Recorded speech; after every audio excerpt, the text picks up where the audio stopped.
the city tonight. We're live. And now we're demonetized. Who cares? Oh, man. Everybody. Let us know when you can see and hear us. I can't see anything. Okay. But that's not anything unusual. I think some people have the pre-roll.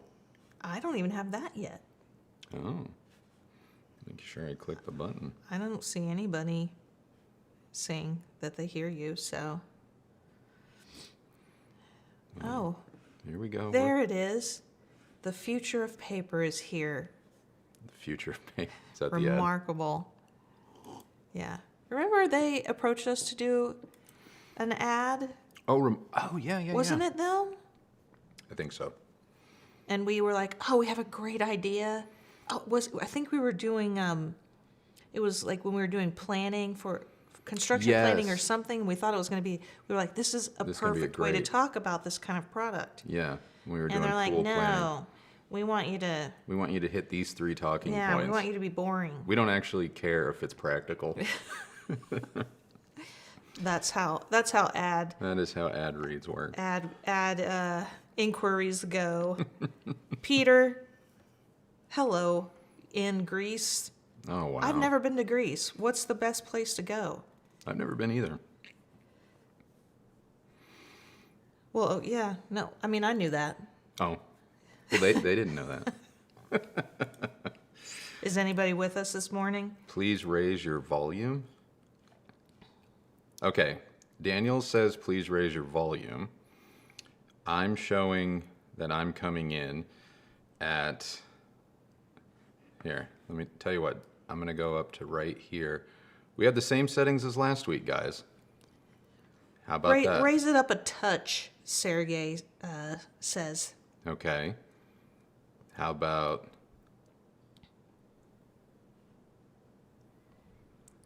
that? Krieger, I don't know what you're doing here. That you got to tell us what you're doing here.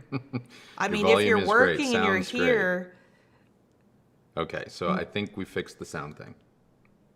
Go ahead. Sorry to Oh, interrupt you. it's too late. It's too late. You interrupted the flow, and it's the moment has passed. Oh no, I apologize. You call that a touch? Frankfurter says. Well, we started this stream at -3 dB under reference to give you all some dynamic range, because my girl sometimes she'll hit the mic or she'll get animated, so I don't want to clip. I have a hard time sitting still. Yeah. That's the thing. You know, I recently got a notice in the mail that I'm going to have to go. I may be selected for jury duty, which I've never done, by the way. I've been called to do it, but never have actually done it. And I'm honestly super nervous about it because I don't know that I can sit still. Yeah, your ADHD Yeah. is going to run amok if you And, get... I mean, between, you know, just getting distracted and not be, and I'm super fidgety. I don't know if anybody else is out there is fidgety, like sitting still in my seat. Oh my gosh. It's nearly impossible. Between that and like the urge to have to go to the bathroom like every, 10, 15 minutes is, I guess maybe I'll just go in there and be like, look, this is what you're getting with me. Take it or leave it. This is the me show. Yeah. I need to be able to leave at any point. I've never done jury duty, so I don't know what it's like. If they give you, like, can you just get up and go and like leave the courtroom? No, you can't just get up and leave. Well, if they don't let me, there could be problems. Movie theater etiquette applies, only it's way more serious. Anyway, I'm pretty nervous about it. I don't want to. Lisa identifies with me. She says she's fidgety. It's making me nervous to even think about possibly getting selected.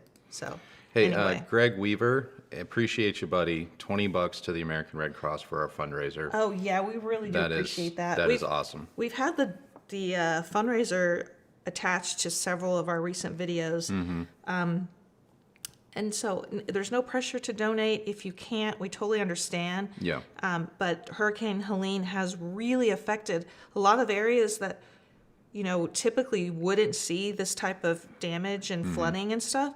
like specifically Asheville. I don't know if you've watched any of the news, but there are whole towns in that part of the world that are just, they're gone. So if you can help, I think it would be a great thing to do. Yes. Anyway. Well, if anyone is in that part of the world right now and is able to join us, I hope everything is okay. Everyone's healthy and good. And if there's cleanup or there's getting back on your feet, I hope that it's speedy for you guys. So, you want to get started? I've noticed a few questions that you have? we can get. Well, Chris Bain says that they've been on jury duty one time, and it was a trial that was lasted 6 weeks. Oh, wow! And the boss asked them if she wrote a note to the judge if they had let them skip jury duty and come back to work. I mean, I was just having this conversation with Andrew. Like, we did have this. Yeah. Like, what are we going to do? Because it's just the two of us here. You know, Yeah. we don't have any major team behind the scenes. No, and we have the one car. We're only operating on one car. It's the two of us, so it's like, would I have to drop you off if you got a case? I could or probably. you drive yourself, in which case yeah. I'm stuck here in case I got to go run an errand. Oh yeah, I didn't even think of that. Yeah, never mind the fact that, yeah. Well, there are some people that are actually in our comments that are saying that they do live in that part of the world. Frankfurter has family in Chimney Rock, which was hit pretty hard, but they survived. I'm so glad. JJ Newbold says rough time in North Carolina, but we're still here. So I'm glad that if anybody that follows us is out there is safe. We're thinking of you. Let's see. We have a question from. Or be asked to be dismissed due to self-employment. Oh, wait. Who says that? That's. Oh, fake. Yeah. Fake KLG. I didn't know that. I mean, if you're the self-employed and you're the only thing that. I mean, it asked for what I do, and I was like, what do I put? What do I put? Yeah. Am I a YouTuber? Or am I half of a I'm off camera YouTuber? I don't know. No, just say that you're self-employed and that's it. Okay. Well, I'm seeing a lot of donations come in, so guys, thank you very much for that. Yeah, we really do appreciate it. Really do appreciate it. We had a goal of 5,000 and we donated almost $200, I think. Yeah. So hopefully we can get close to it. I think it ends Sunday. tomorrow. Tomorrow or Sunday, I can't Yeah. remember. Anyway. So, all right. You said there was a question you wanted me to highlight? Or, because I have a few that I think would be good. You go for it. All right. Wait, do we want to start with... Oh, do you guys want a serotonin boost? Let's take some coffee. Let's take some morning coffee right here. It's something fun that happened. Hold on. I got to take your comment off so that I have the full screen. Okay. So there it goes. And guys, cuteness follows in 3, 2, 1, badow. I haven't got it. Oh, there it is. I mean, is she not the cutest thing in the world? This is Katie in the morning, ladies and gentlemen. Actually, I think this was an afternoon, Katie. Oh, this was afternoon nap, Katie? Yeah. Okay. Yeah. I thought the other picture was funnier. And then part 2. This is the leave me alone, I'm trying to sleep, Katie. This is me in the mornings. The morning we have to film. Yeah. So, all right. Anyhow, I think we had a question. I wanted to try to get to some of the questions from people that donated. Oh, yeah. No, I can't find them. Oh, well, maybe that experiment's not going to work. Somebody mentioned the the Concept 50s. Yeah, Peter, I saw that. Peter says you should start from any island. By the way, Peter's in Greece, and I asked earlier, like, where should we go? Okay. That's not specific enough, Peter, but I appreciate the effort. By the way, waiting on the Q acoustic Concept 50s we talked about the other week. Thank you both. I think you're gonna love them. Yeah. I mean, I hope you do. If you don't, don't blame us, please. Well, here's a question that I wanted to start with, and it's by JJ Newbold, Yeah. who's a regular around these parts. And they would like to know, how would you compare the SVS Titans with those shiny Yamaha towers? And that is a comparison question I don't believe we've ever gotten, because everyone kind of forgets the Yamaha. Like, Yamaha even makes speakers. Yeah. You know? That is true. They're really, I even forget sometimes that they make speakers. So yeah, SVS Titans with those shiny Yamaha towers. Ooh, well, let's see. Oh boy, this is a good one. This is a great question. You know what? I have to say, they're actually fairly evenly matched, but I wouldn't go so far as to say that they are similar in sound or tone.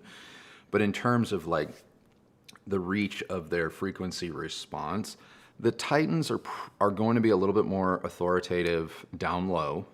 They might reach a little bit deeper, getting you closer to that 20 hertz. I think, they're solid down into like the 25, 26 range. Whereas if the Yamahas, memory served, maybe they were a little bit more like 30. I don't have everything right in front of me.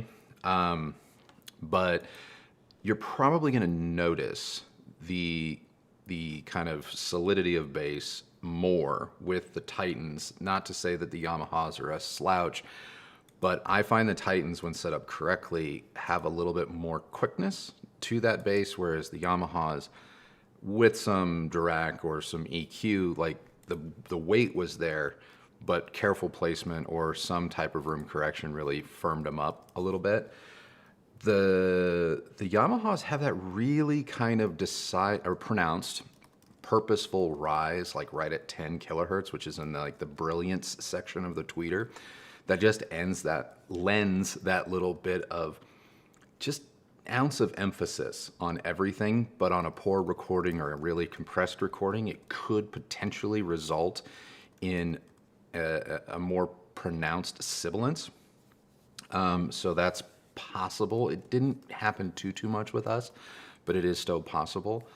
Apart from that, it's going to kind of come down to what the look of them, because they both kind of have that glossy finish. You can get black or white with the Titans, whereas the Yamaha comes in every color so long as it's black. It's a very nice black finish, and the Yamahas are a very nice looking loudspeaker. But it's really going to come down to what do you want to do with them. The Yamahas are going to be a little bit more, I don't want to say forgiving in terms of what? Oh, it says our super chats turned off for this stream. I don't believe so. And maybe they are because we added the fundraiser. That might be it. That might be why you guys aren't getting your questions through here. I think we learned that the other day, or last time. Let me double check to make sure. Because I don't want you guys to, if you have specific questions, I don't want to miss them. Yeah.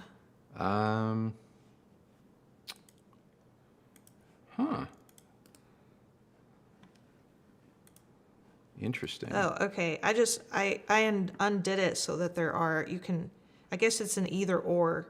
Oh. They should be on right now. Let's see. All right. Anyway, but back to my question, because I was going to finish this one. I think in terms of placement, and what I mean by placement is your axis, like your horizontal or vertical axis, you might have a slightly easier time with the Yamahas. So if you have stadium seating, or you're going to get up and walk around and listen, the Yamahas may be a little bit better in that regard, but both are excellent options. So, okay. Let's see here. There was another question. Loving all the donations, guys. Really, really do. That's so weird, though. Like, Yeah. I think people have been asking questions, and then Yeah, what's silly is like if you're not, it should at least allow you to attach a question or something. Yeah. But So they're back on. They're back on? Okay. Let me Let's see. Whoa, Charles King. What's up, Andrew and Kristi? Quit my job today. Never felt more free. What? That's awesome. Please fill us in. Yeah, what are you going to do? Yeah. What's What are the your plan? plans? I know when I quit my part-time job back when we lived in Austin, when Andrew was like, just quit that job. You know, he's like, I got you. Plus, you can survive off your photography business, which was just very hard for me to, you know, let my mind accept. But I remember when I did leave, I was so relieved. It was just... That was a good day. It was so great. It was so great. That was one of your happier days, if memory serves. Steve writes, "Good morning, Andrew and Kristi. Any plans on reviewing the new Arundel 1528 speakers?" Well, guys, I mean, I don't know. I don't know if there's a plan. We would love to. I actually, let's see. I'm looking at my inbox. Where'd it go? When was that? Anyway, keep talking. We learned about that loudspeaker line on Instagram. Yeah, Arundel, despite us doing a couple of Arundel reviews, Arundel did not send us press information or anything regarding this speaker line. So I actually learned about it the day the embargo lifted because I was on Instagram and I was like, what is this? I actually emailed them 3 days ago to say, hey, you know, it's been a while. It's actually been 2 years since we've reviewed their product, and I just said, hey, we'd love to get back on your press release list and talk about maybe reviewing some of your new speakers. But no reply yet. They've looked at it 18 times, so they're thinking about it. Maybe we'll move from the thinking stage to the reply stage. I hope. Yeah, because I would love to know. I was a bit surprised when I learned of the price point. It's not that Arundel can't make expensive speakers. I'm sure they can, or I'm sure these are great as well. But they're kind of known for bringing that high performance at a better, not a better, but a more approachable value with like the 1961 series and the 70 series. But yeah, when I saw that it's like, it starts at 45 or $5,000 for the pair, 4,500 or $5,000 for the pair for bookshelves, and it goes up to like 10 grand. I was kind of like, oh, there really doesn't, I mean, I'm going off of the specifications and the marketing materials, but there does appear to be less and less now of a delta between them and like per listen, and so per listen, I don't know if they're trying to go after them because there was some shared lineage back in the day or history between some people back in the day. I don't know, but I was just kind of sitting there going, oh, okay. It's kind of like per listen and SVS's new Evolution line had a baby. And Well, aren't the per listen guys Well, former Arundel guys or the other way Arundel, around. Yeah, former there's Pelis- I don't there's know. some there's some crossover there at one point in company histories.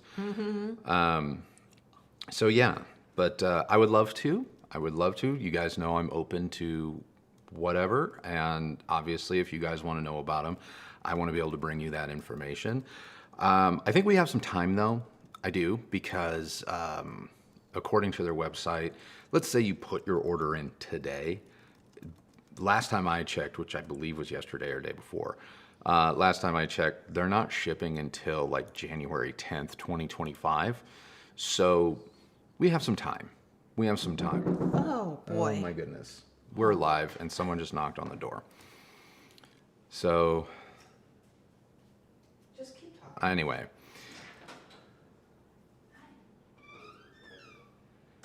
anyway.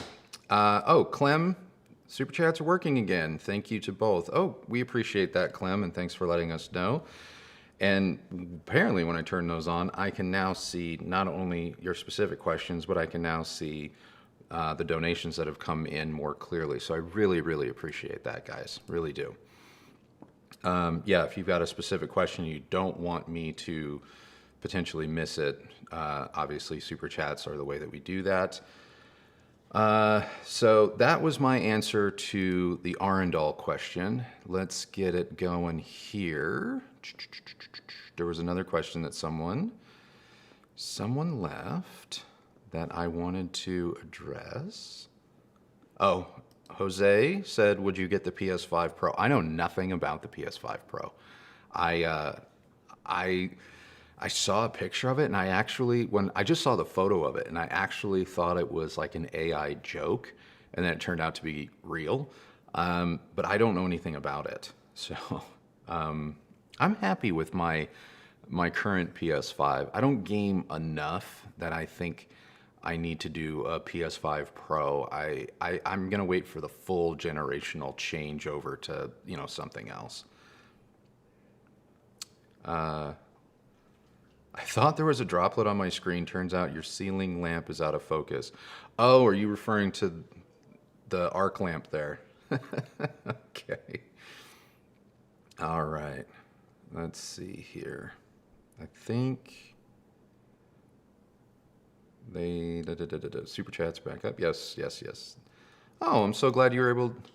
Fenuzo? So glad you were able to join us live. Okay, Ewan, will you be reviewing the new Kef Q line soon? We will. We will be doing that. We've had the Q line in-house, or some products of it from that line in-house for a couple of weeks now. I think actually yesterday I wrapped up the last of my evaluations, and so now we're getting ready to go into our production schedule on those, so that review will be coming sooner than later. Let's see. Oh, this is a great question. Hey Andrew, love your channel. Greetings from Greece. Any tips on how to deal with FOMO? It's been a huge annoyance and I'm not sure how to deal with it. I will tell you this. FOMO's a real bee, hold on. Everything okay? Yeah. Is it our? It's our pool. Yeah. Pool guy. He just wanted to.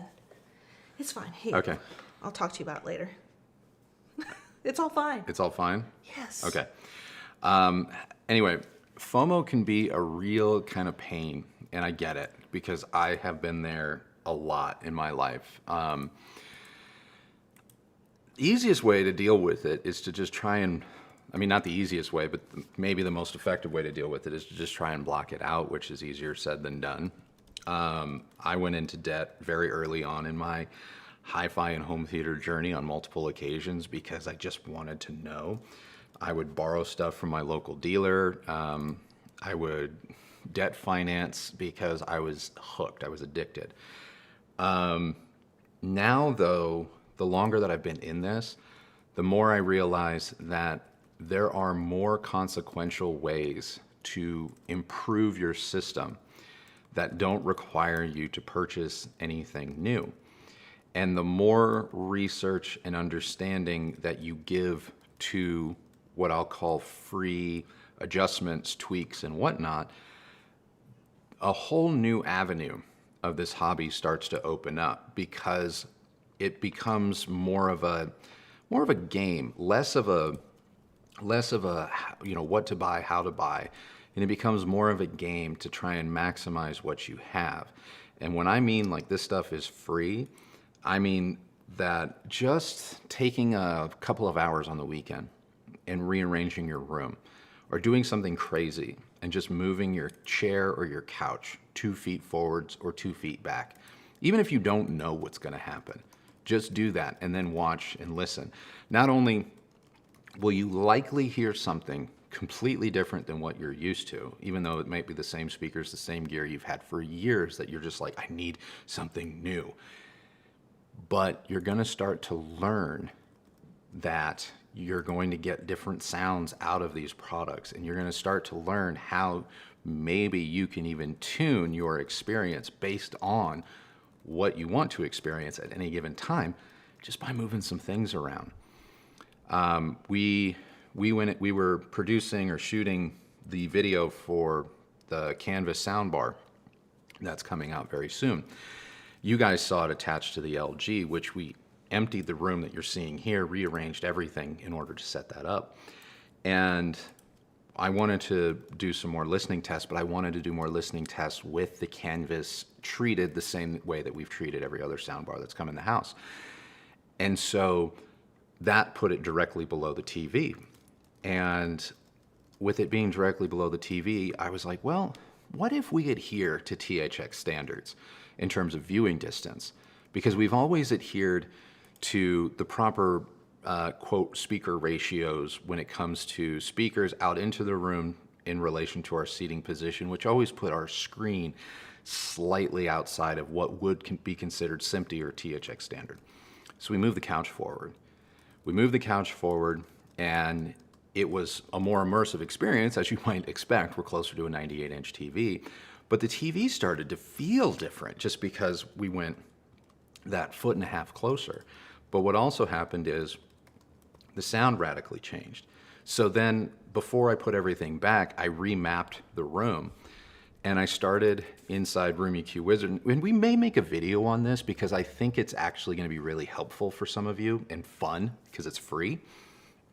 But I went into Room EQ Wizard and I started playing with their room simulator, which I've done before, but it's gotten better over the versions. And I started creating theoretical layouts of my room inside the room simulator, and then it shows you what would be an estimated frequency response. Well, when I arrived at a layout that I felt would work for how we want to live, I put that into practice, and then I measured the results in our room compared to the projected simulated results. And that damn software gets really close. And so now we are in a slightly different layout and enjoying it immensely. And it really does feel like an upgrade, even though we're using the same speakers that have been hooked up for weeks. So when you start to play with getting a better understanding of what you have, that's a great way to kind of circumvent FOMO, because you might wake up one day and realize, like, you know what, my stuff isn't so bad. So anyway, long-winded. Oh, and of course I get behind. Andrew, long-winded? No Never. way. No Never. way. I'm so, oh, man. You should, it would be hilarious to film Andrew on business calls and where I'm like off in the background and he's just gabbing away. And First of all, if you want to get your steps in, follow me around on a business call. Oh my I gosh. can't sit still when I'm on the phone. I have to pace. I'm a pacer. And that drives me nuts. Yeah, because she's like, put it on speaker so I can take notes. And I'll be down our hallway, and then I'll come back down the hallway. I'll get my 10,000 steps in. You want to do a business call? I'll get my 10,000 steps in. But he'll just keep talking and talking and talking. And I'm like, why don't you just stop for 2 seconds and let them respond? I do let them respond. Now, the flip side to this coin, and Leon, I will answer your question in just a second. The flip side to this coin is she doesn't like to talk to anybody. So we are the polar opposites. Like if you want to chat with me, I'm gonna, and I have the time. Like I'm going to give you my full attention and my full time. She's just like, my phone's always on silent. You ain't getting through. I don't know you. Oh man, The only person she talks to is me and Katie. Yeah, I don't like to talk on the phone, and I do have anxiety about making phone calls for whatever reason. Yeah. So I usually ask Andrew to do it. All right, Leon. If Sony were to release a Bravia Theater Penta with a center and the ability for multiple subs, would this be a soundbar, home theater in a box, endgame? I mean, I think it would just be another marginal or not so marginal improvement on what is already a really, really great product, and that is the Theater Quad. I think a lot of people that get hung up on the Theater Quad not having a center, I would say the vast majority of those people have not actually heard the Theater Quad in any meaningful way. And as a result, they're purely going off of what they see. And if there's one thing, and I do mean this, if there is one thing that I could change about this hobby, and I get it, it's a pie in the sky dream, it would be that people stop jumping to conclusions based on what they see or think they can deduce from what they see. The theater quad without a center still has one of the best center images you're going to find in a $2,000-ish home theater system. Because, as we point out in that review, it's not that the theater quad is missing a center channel, it's that it uses all 4 speakers to create the sound field of multiple speakers, which means it is even using in or out of phase sound waves from the surrounds to create more presence in the center. So don't knock it. Now, if they were to add it, I'm sure that would be great. I'm sure it would be great. I personally think that before they worry about adding a center channel, the ability to tack on an extra SW5 or SW3 subwoofer would be better. J. Lawrence Smith. Every time I hear a knock at the door, I think of Paul McCartney's Let 'Em In. Got to go listen to that album now. You know, every time I hear a knock on the door when we're live, I think of the beginning of Michael Jackson's Black or White. Yeah. Where the kid is listening on his radio and his dad's like, you know, and he's like, what? And he's like, turn it off. And he's like, yeah, eat this. And you hear the cassette turn around because he didn't have a Nakamichi. But you hear the cassette turn around and then he plugs it in and it's like, do, do, do, do, do, do, do. And that drop, if you have your system set to full Carl, that drop at the beginning of Black and White, especially when Slash's guitar comes in, brace yourself. Especially if you have Dangerous on SACD. I don't know how many copies of that is floating around, or was it DVD audio? I can't remember. But oh boy, that'll rock. That'll rock. Clem, ever thought about doing an amp deep dive shootout? There's lots of specs that I think would be valuable to give real world context to: gain, damping factor, signal to noise ratio, not dictionary definitions. Yeah, I mean, we could. I think at the end of the day, though, like, while all of these things are really important, and they are, and depending on the type of amp designer or circuit designer person you speak to, everybody is going to have the thing that they believe is more important than the next. So one of the things about doing these types of videos is you have to make sure that you weigh all of the factors with equal reverence, and you don't come off as having a preference or not having a preference, because there are going to be people that are like, damping factor is it. That's it. And there's brands that like hang their entire hat on things like damping factor, whereas there's a whole other section of enthusiasts that it's like, it's signal to noise ratio or bust.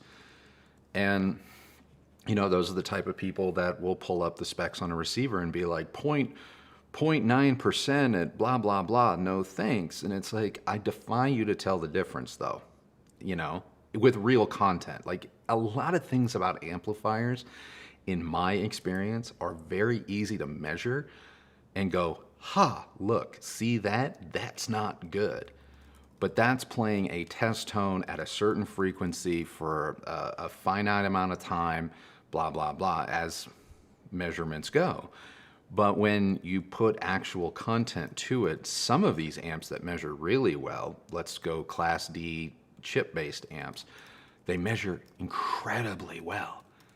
But you put real-world content to them, or you ask them to play at certain volumes with real-world fluctuating content or a speaker that fluctuates, all of a sudden those measurements are bust. They don't matter for anything because the amplifier falls to pieces. Meanwhile, you could have a receiver that measures poorly but doesn't fall to pieces with real-world content. So you gotta kind of be careful with some of these comparisons. But I think it's a really good idea. I do. It's just, it has to be handled with care, because there's a lot of ego involved in not only terminology and technology, but then you can't come, person in my position with videos like this, I have to be careful not to come off as having, you know, a bias for one versus the other. Happy Friday.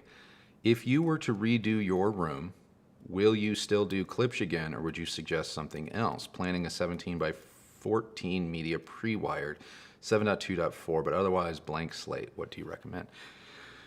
If we were to redo our room, you don't have to be sorry about that. We're going to redo our room.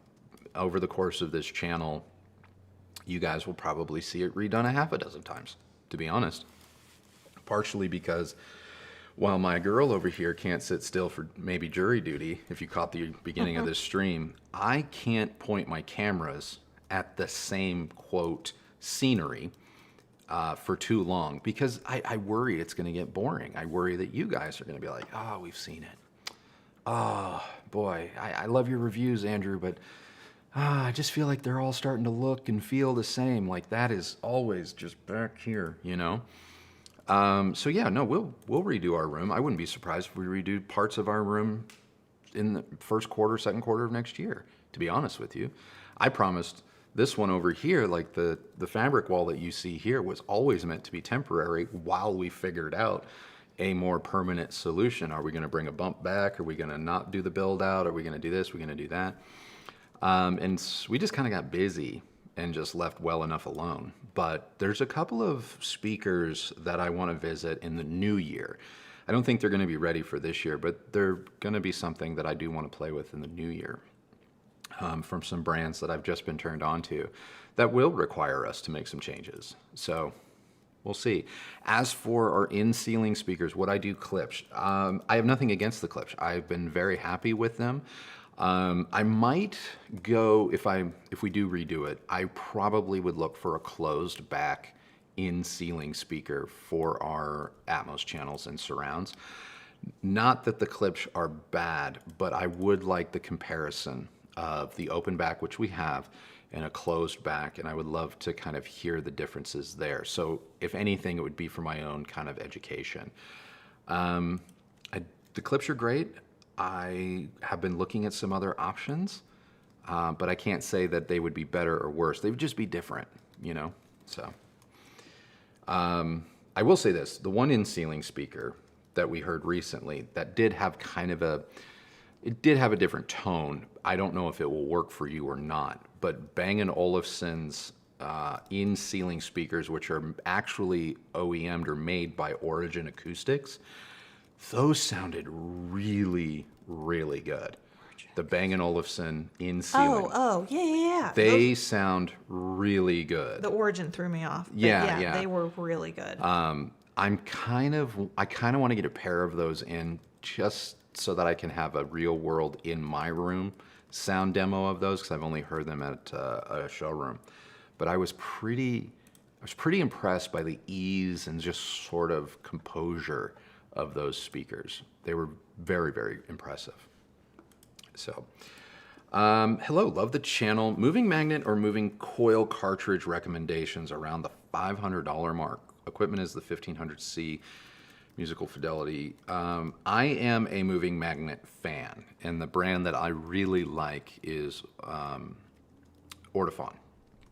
For $500, I don't think you can get up to the Ortofon Black LVB, which is my favorite cartridge. It's the one I use on. That's so funny. I'm just having a conversation with BP Alpha about the turntable that they are considering, which is a Fluence RT82. It's the different. Update to the 85? I don't know if it's an update, but it has the Ortofon blue. Yeah. And I was just saying to them that the blue's good, and if maybe later try the black, but that we use the LVB, which I did link to it in the comment box. It's more than $500 though.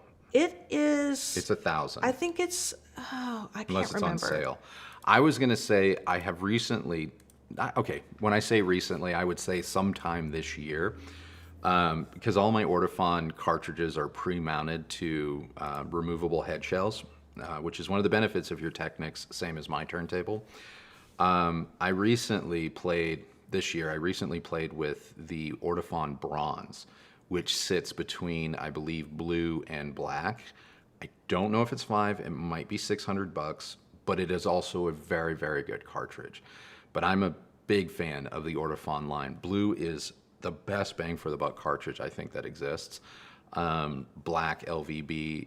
I don't feel the need to go higher, and Technics sent me some Grado cartridges when we did our anniversary unboxing video like 3 years ago of their turntable special edition where they only made like 400 of them. It wasn't a review of that turntable, it was really just an announcement video. But they sent some Grado cartridges with those, and they were, Oh my gosh. they were okay. Like, I'm sure they were great, and a lot of people will prefer them, but I just didn't take to them. I don't know what it was. My YouTube keeps crashing. Like, oh, Yeah, it's weird. okay. I don't know if anybody else is dealing with that, but Do you have an opinion on servo-based subs like the Rhythmic offerings? I'm interested in trying one out. Oh my gosh. This is how the universe works sometimes. what do we look? Rhythmic. So what is that? it's a subwoofer company that Nemo has been talking to me about and saying like, I got to give him a shot. I got to give him a shot. He loves their subs.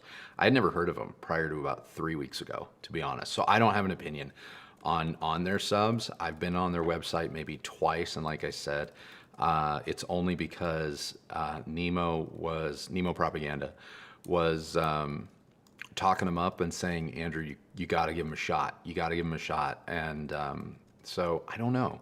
We do supposedly have a subwoofer coming en route. Might get here next week or so.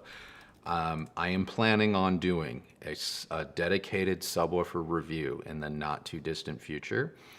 I'm going to throw everything in the kitchen sink at it because this particular subwoofer has absolutely captivated my attention. So I'm going to break my rule and that we never do subwoofer reviews for this one, because if it does what it says it does, I think I'm going to be a real happy boy. So, let's see here. All good things. Cliff Notes version at the major price points: $500, $1,500, $2,500, $5,000. What are the big things you get when you move up the speaker ladder? I've lived in the sub $1,500 category for 20 years. Well, straight up, the most apparent thing that you get is finish and the perception or the reality of build quality. So that's the easiest thing. You're going to get better design, better materials, better finishes. In my opinion, in my experience, you're going to get better bracing, more bracing, better dampening inside the cabinet, and just overall better materials. And that's the most immediate thing that you're going to notice. And that's something that we're going to kind of talk about in our upcoming KEF Q review, the new Q series, because there's looking the part and there's being the part. And that's all I'm going to say about that. So that's the first thing you're going to notice. Without getting into any drama, you may, or you should, by spending more money, you should get better drivers, better materials, better parts, things like that. It's going to obviously vary case by case, brand by brand, but that is also something that you should get.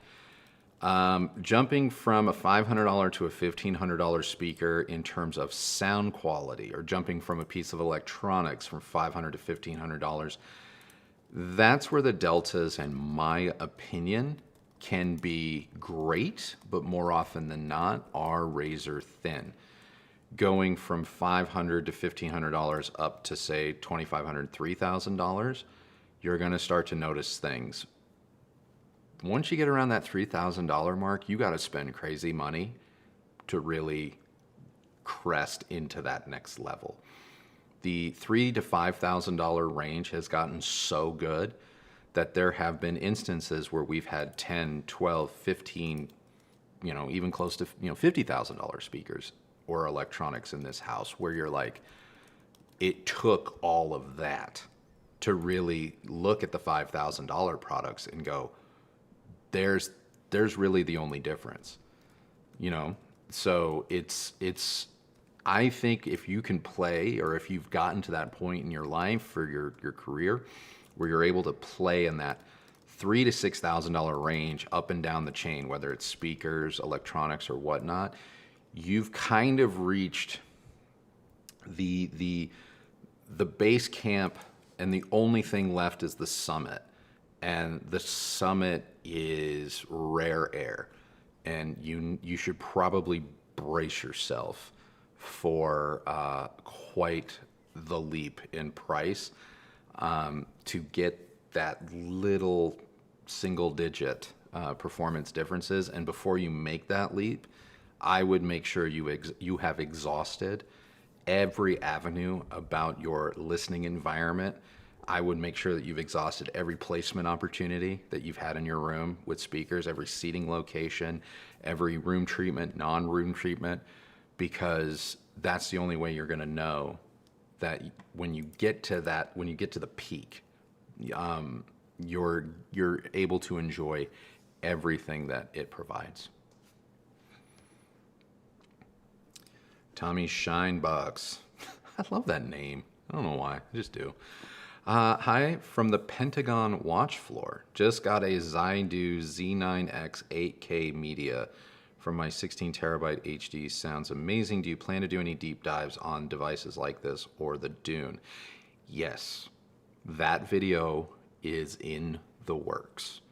And we have been having a lot of fun, especially in the last 72 hours, going between different formats of the same content between multiple different devices and multiple different tiers of service.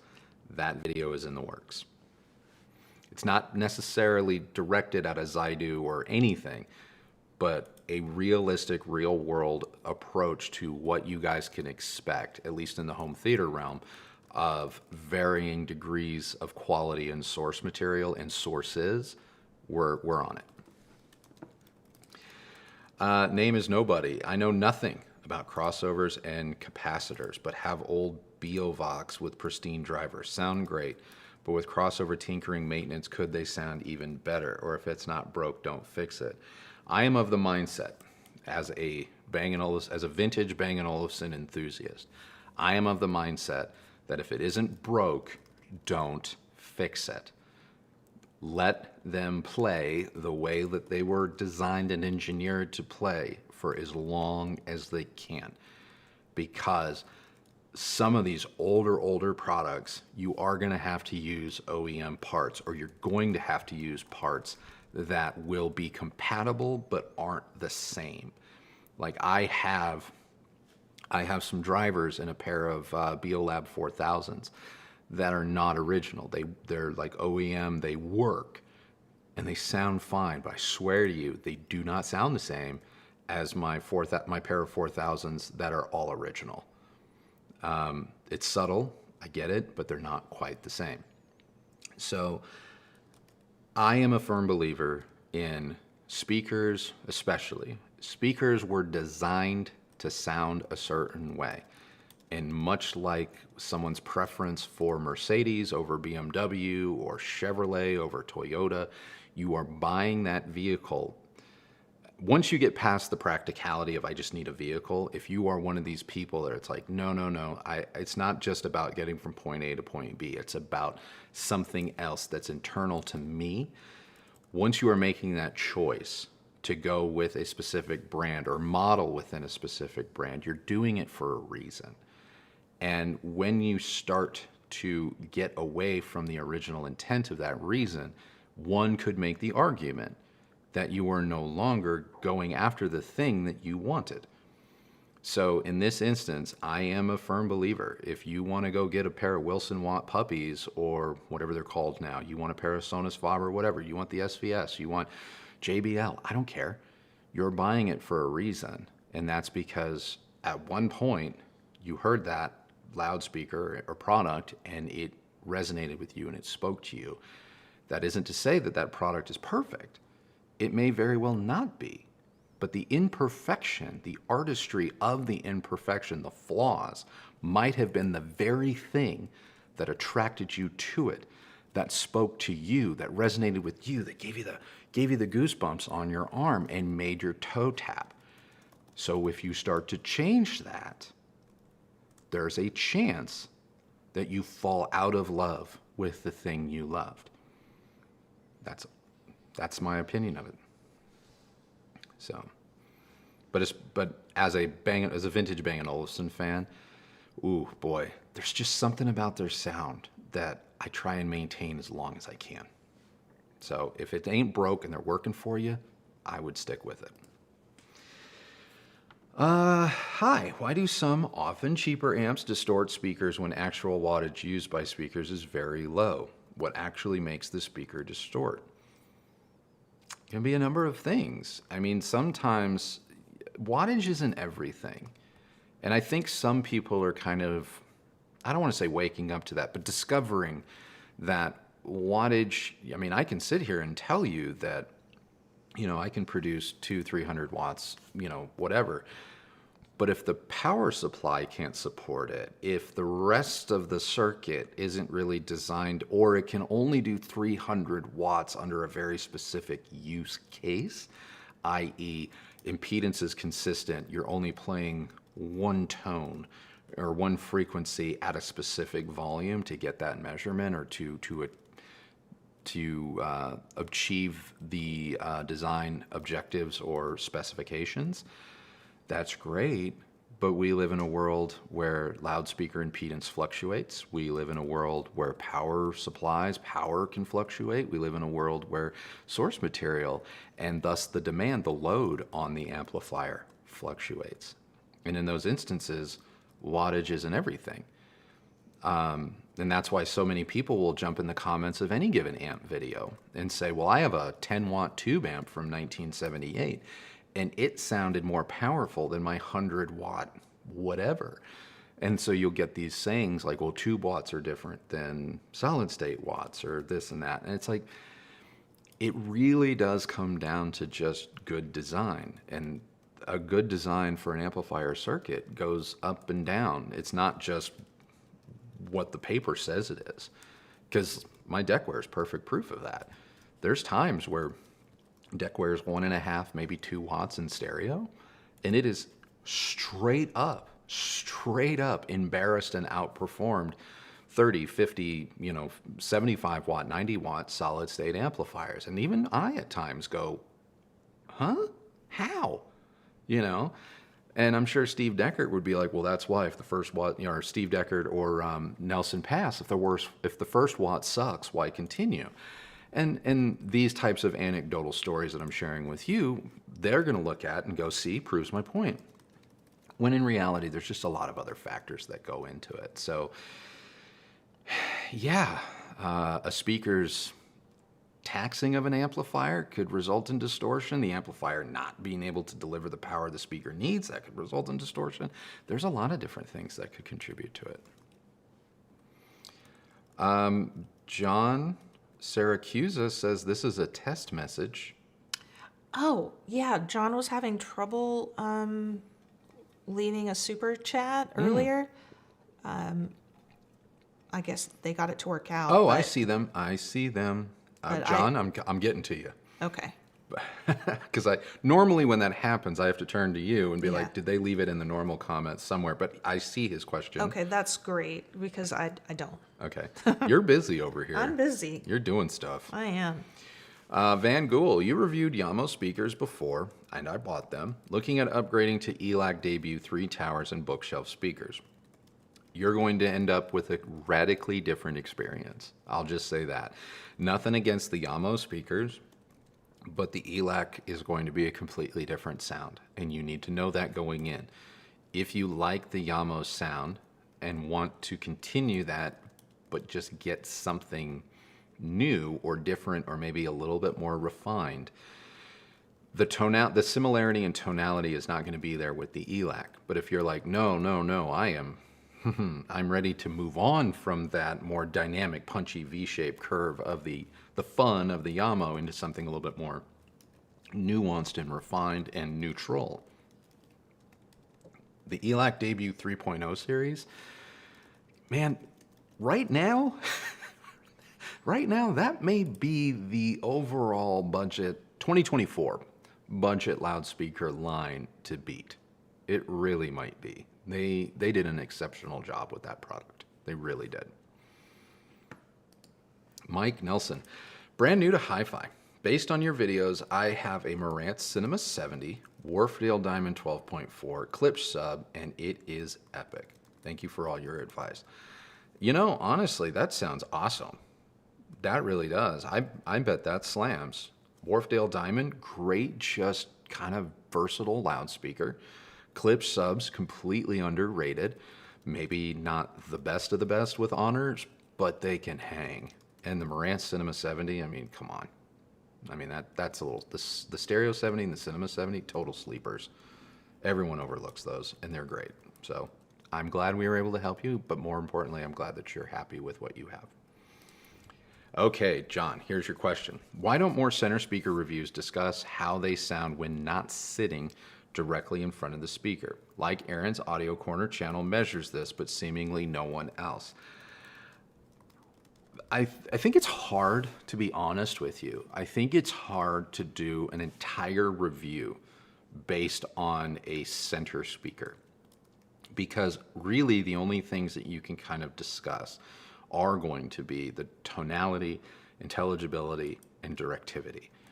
And that can be done in a short, really, honestly. It could be done in about 60 seconds, which maybe that's what they need to be. Maybe that's what a center channel speaker needs to be. Maybe I just came up with a reason to do shorts. I don't know. But I think that's probably the reason why you don't get a lot of center channel speaker stuff, because there's just not a crazy amount to kind of dig into. Now, some of you may sit there and be like, wait a minute, intelligibility is pretty important. Directivity is pretty important. To which I can say, you're dang right, it is. Except I can tell you, like, it's intelligible. Dialogue is this, it's a neutral tone. The measurements bear this out. As far as directivity, yeah, if you go 6 inches or a foot above it or 2 feet above it, this starts to roll off. This could impede directivity. This leads me to say that this should be in more relative alignment with your listening position. I think we always, when we do a home theater review or when we do loudspeaker reviews and there is a matching center and we're able to include it, we always do about a paragraph on it, letting you know what you can expect as far as does the tonality match the towers. And if I don't say like, hey, you know, if you're off axis, if I don't bring it up, I'm of the mindset that I just sort of assume that it's known that this is a little bit more versatile. It's when I start to make a big point out of it. Let's look at the directivity of something. I know this is not quite the same, but it's a perfect example that just popped into my head when we reviewed the Nakamichi Dragon soundbar. I had to create a section on how directional the sound was out of that bar, because it was something that jumped out at me as like, oh, if I stand up, it's gone. If I sit off to the side, it's gone. Like, and then I have to go in and figure out, hey, what's going on? And then we call it out, and you know, people can do with that information what they want. But if I don't call it out, it's because at least in real world environments and testing, maybe not even measurements, but just in real world across a 3-4 seat sofa, it wasn't that big of an issue. And when I stood up, it wasn't that big of an issue. So it didn't jump out to me as requiring specific commentary. But I hear you, and maybe we can add a little bit more of that into our reviews without making it too overwhelming. So I appreciate the note. Do your current ceiling surrounds have insulation above them? A little bit, not much. But yes, there is some up there.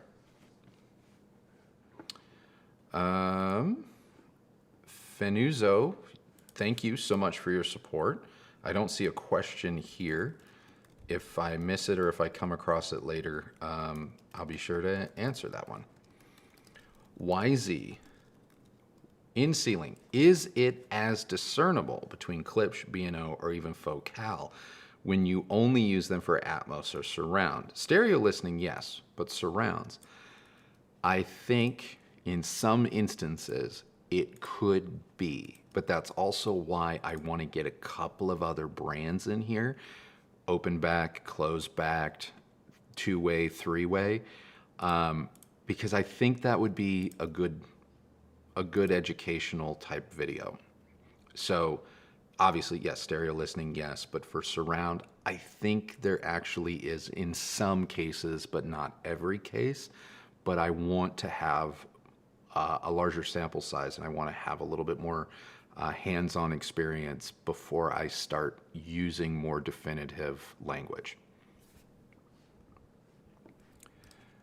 Stephen, I am currently using the Cambridge AXA25 with the Monitor Audio Silver 100 7G. Do you think the Z8 DAC is a good move? I'm using a dongle DAC. I mean, I think the Z8 DAC is just great. I really like it. Now, can it be a bit neutral to a fault or more analytical compared to some other DACs? Yes. Eversolo is kind of a, I don't know, there's not a lot of personality. It's very much you're going to hear what's before it and you're going to hear what comes after it. It's not really injecting much, if any, of its own flavor or tonality to the signal. So that's why I use Eversolo products as reviewing devices, as evaluation devices. I think the Z8 DAC is great. The Z8 DAC also is a really, really fine preamp, so long as you don't need like things like HDMI, in which case you could go Z8 DAC, love that for a minute, and then just replace your AXA25 with a worthwhile stereo amplifier, and the MA Silvers will thank you for it. So I don't know if the Z8 DAC is going to be radically different than your dongle DAC, because I don't know what it is, but the Z8 DAC may give you further room to play in this hobby down the road. So as a longer term, I hate to use the word investment, but as a longer term investment in your enjoyment and ability and flexibility in the hobby, I think it would probably be a really nice piece to add. Vadim in the house, just popping in to say hi to everyone, wish everyone an awesome day. You guys rock as always. Also, favorite pasta dish and worst for you both. Let's start cuisine wars. I love Vadim always comes in with the great icebreaker questions. I know. I love Vadim's questions. They're rarely about the hobby. Yeah. Favorite pasta dish. If she doesn't say what I think she's supposed to say. When my baby makes any pasta dish for me, it's the best. It doesn't have to be any. I like your carbonara quite a bit. There it is. Carbonara is probably my favorite pasta dish. Mm-hmm.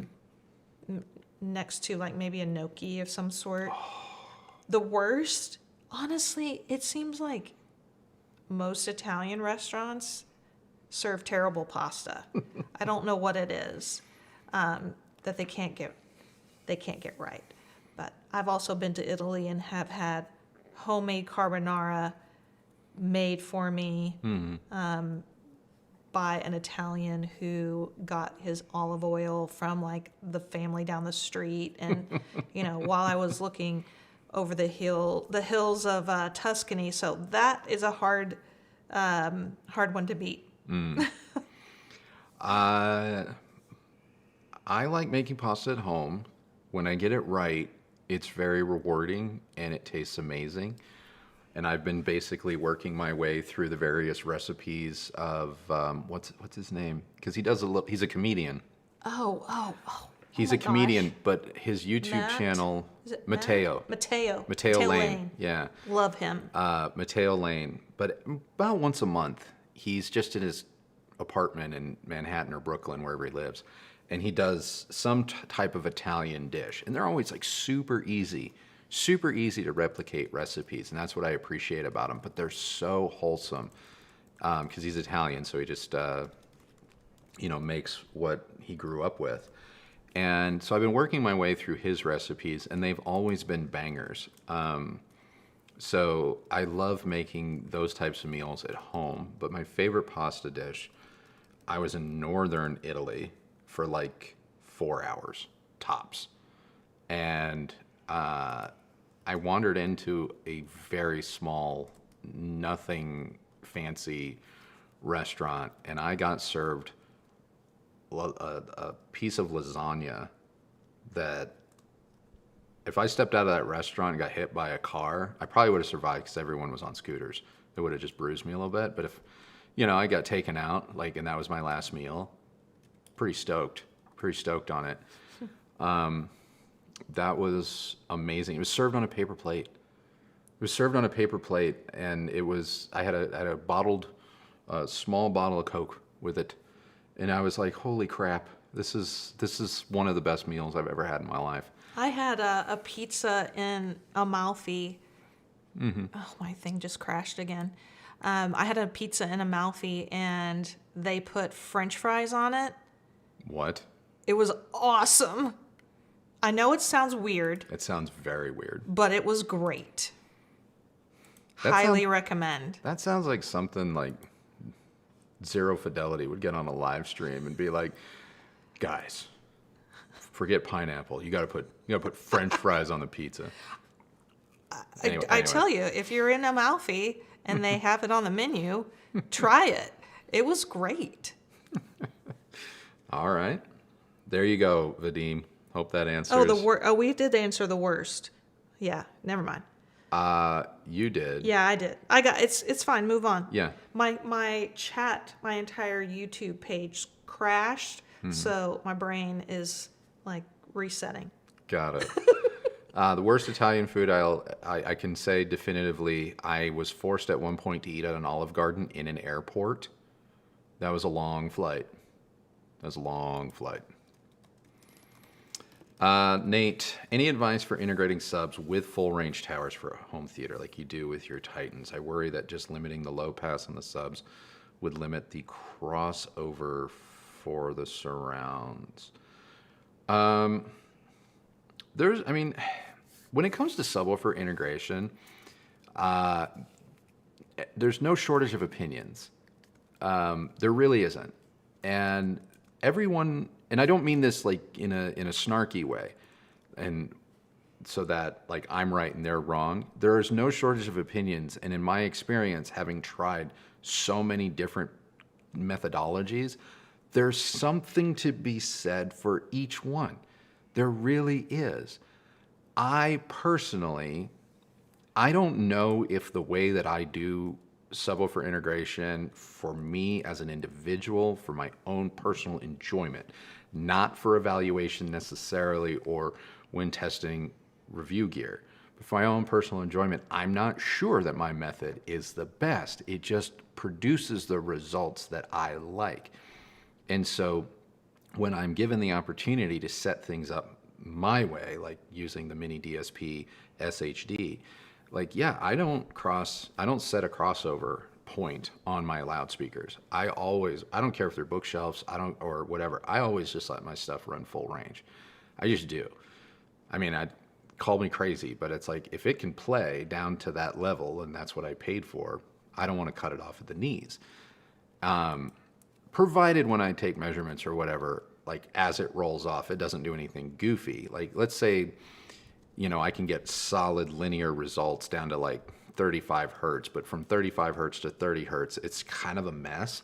Then I might taper my sub in, to kind of crest over that little bit so that I can cut that off where it stops being, enjoyable or agreeable. But outside of that, I normally just let the speaker play.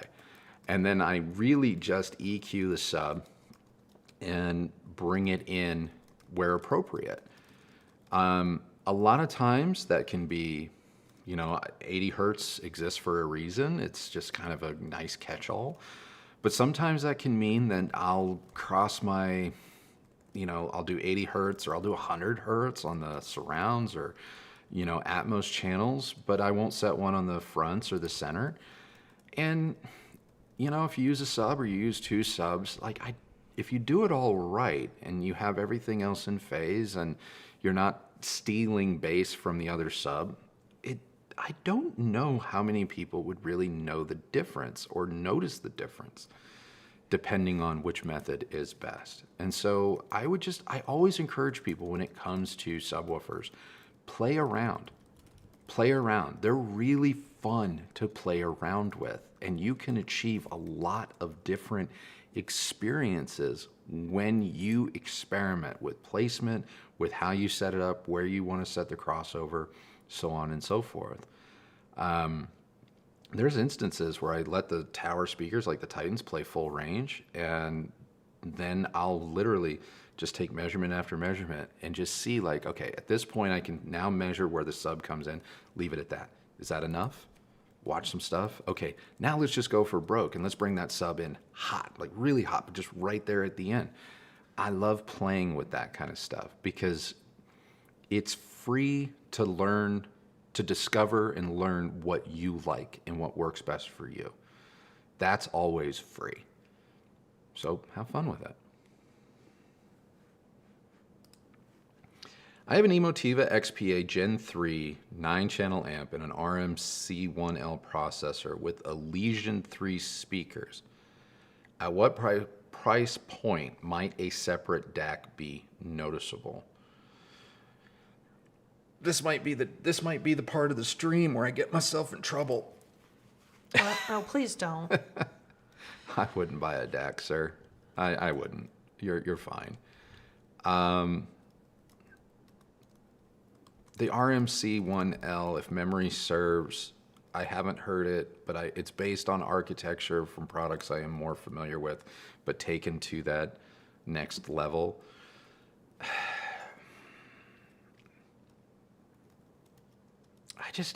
I don't know. The DAC conversation, do I have feelings about it? Sure. Are DACs important? Absolutely. Are they magic pajamas that suddenly fix hi-fi world's problems? No. And I've really never run into a DAC that does that. I haven't. I've run into DACs where it's like for example, the Eversolo A8. I've run into DACs where for $1,000 or $2,000, I can't really make a case beyond just like what you like and brand loyalty and just minor variations in tone that may be agreeable to somebody. But I've only run into cases where I'm like, hey, this $2,000 DAC is kind of unable to be discerned from this $20,000 DAC. So when that happens, I just sort of go, oh man, are we trying a little bit too hard here to spend our own money? You know what I mean? I would argue that if you think a DAC is going to fix something, I would play with placement. Or if you're hoping because somewhere you've read or whatever that, oh, this DAC smooths this out or fixes this or tightens up bass. Are these things possible? Perhaps. But I would argue that moving your speakers 6 inches forwards, backwards, closer together, further apart will likely do the same thing or greater, and you didn't have to spend any money. Now, if you were rocking, $500 components, I still probably wouldn't say get a DAC. I would say save your money, whatever you're going to put into a DAC. Let's put it into a better receiver. Let's put it into that. But you've got really good stuff.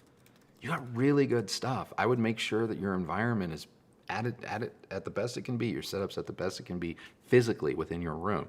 That doesn't mean treatments, by the way. It can just be the speaker listening position relationship or speaker to boundary wall relationship. I'd make sure that's right before you start chasing DACs, because there's a greater chance you're not going to necessarily have the night and day experience you might be chasing. Sonder. Wait. Oh, no, that's all right. I'm caught up. Upgraded to the JBL HDI 3800s for left and right, 4500 for center, and 1600s for 4 surrounds, and they are incredible. Tackling room treatment next. I sent my specs to GIK. Anyone else I should consider? I also think Kristi convinced me on the TCL QM8. Guys, okay, sidebar. Oh, gosh.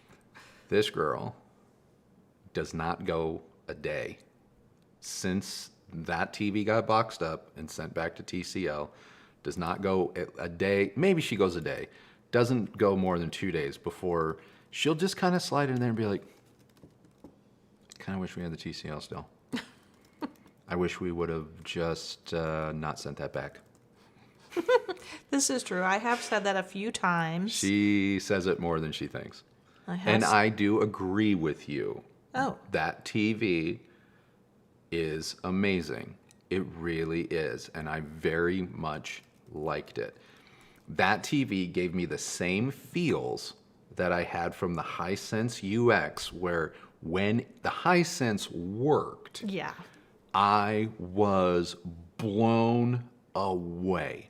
One of the best visuals I've ever seen from a TV ever when it worked. Because that TV, if it had a quote AI processor, that one had a mind of its own. Because some days it wanted to be like a butler and be like, "Can I help you, sir?" And other days it was like, "You don't know me," and it slammed the door and pout in its room, and you're like, "But I want to watch TV," and it's like, "No." So it was going through some things. But the TCL, I would say, was picture quality wise, was right up there with when the Hisense worked, but it was reliable and it was more accurate and functional, blah blah blah. So the QM8 is it's so good. As for your acoustic recommendations, I would deal with GIK. I know Vi or V Acoustics. Katie's waking up. There she is. Hello. I know Vi Acoustics, V Acoustics is also very popular, but I have not had any personal experience with them. So I can't vouch good or bad. Something you could look into. I know the guys. I don't know the guys, but I've been a customer of GIK. I've used their products. I've used their services going back almost 20 years now. So I feel really good about them. My other go-to recommendation, he will never be named again. Because I was a customer of his and I felt very strongly about him as a person. I thought he was someone that gave me a great deal of knowledge. And then I discovered the other week that he was on YouTube just talking absolute trash Oh, yeah. about me to anyone who would listen. And I'm like, dude,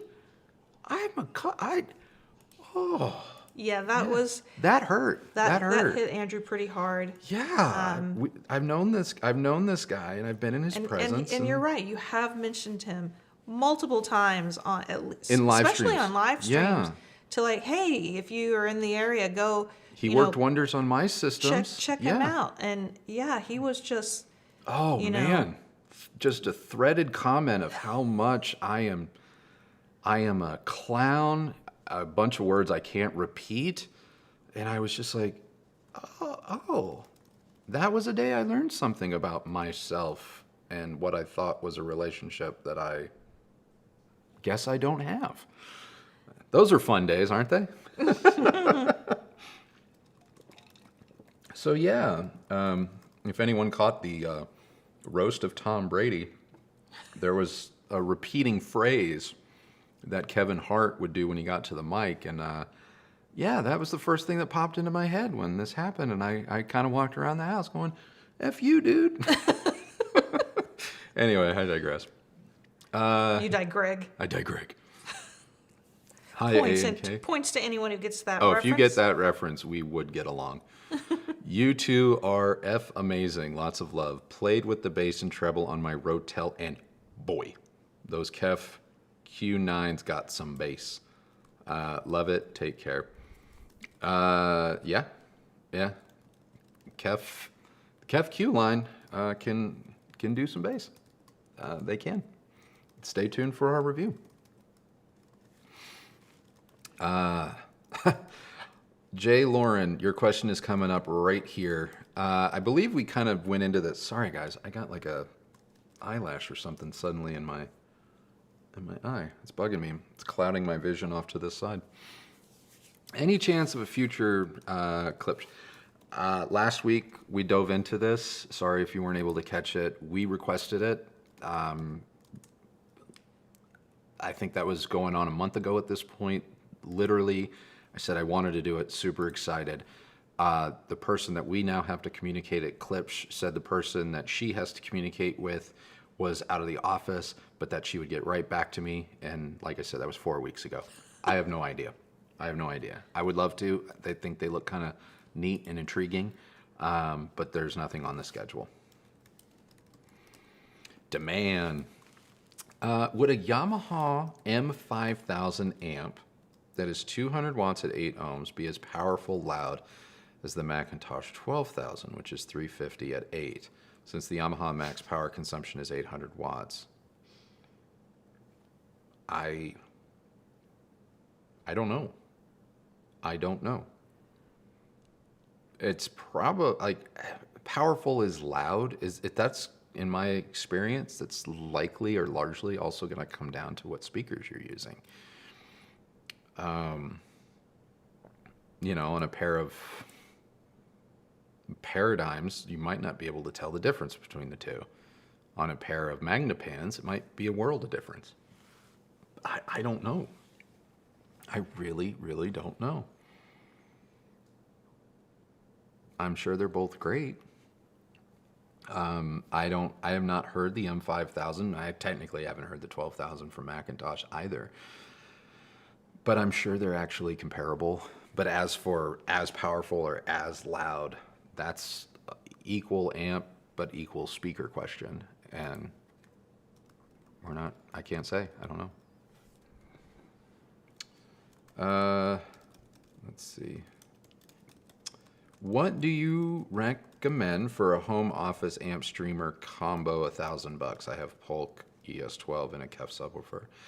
I mean, in a smaller space, or if this is on a desktop, it's going to surprise some people to hear me say this, but you might be a candidate for the WIM amp.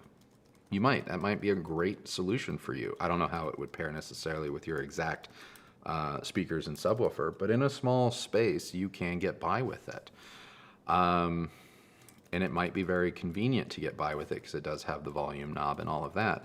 If you don't mind touch-sensitive controls at $1,000, the Marantz Model M1, fabulous. It is notably better than the WIM amp, but you're talking about a $300-400 product versus one that is $900. But they both take up about the same amount of space. Now, I have heard from some of you guys out there in the world that Denon's home amp is similar to the Marantz Model 1. It is now just started to ship.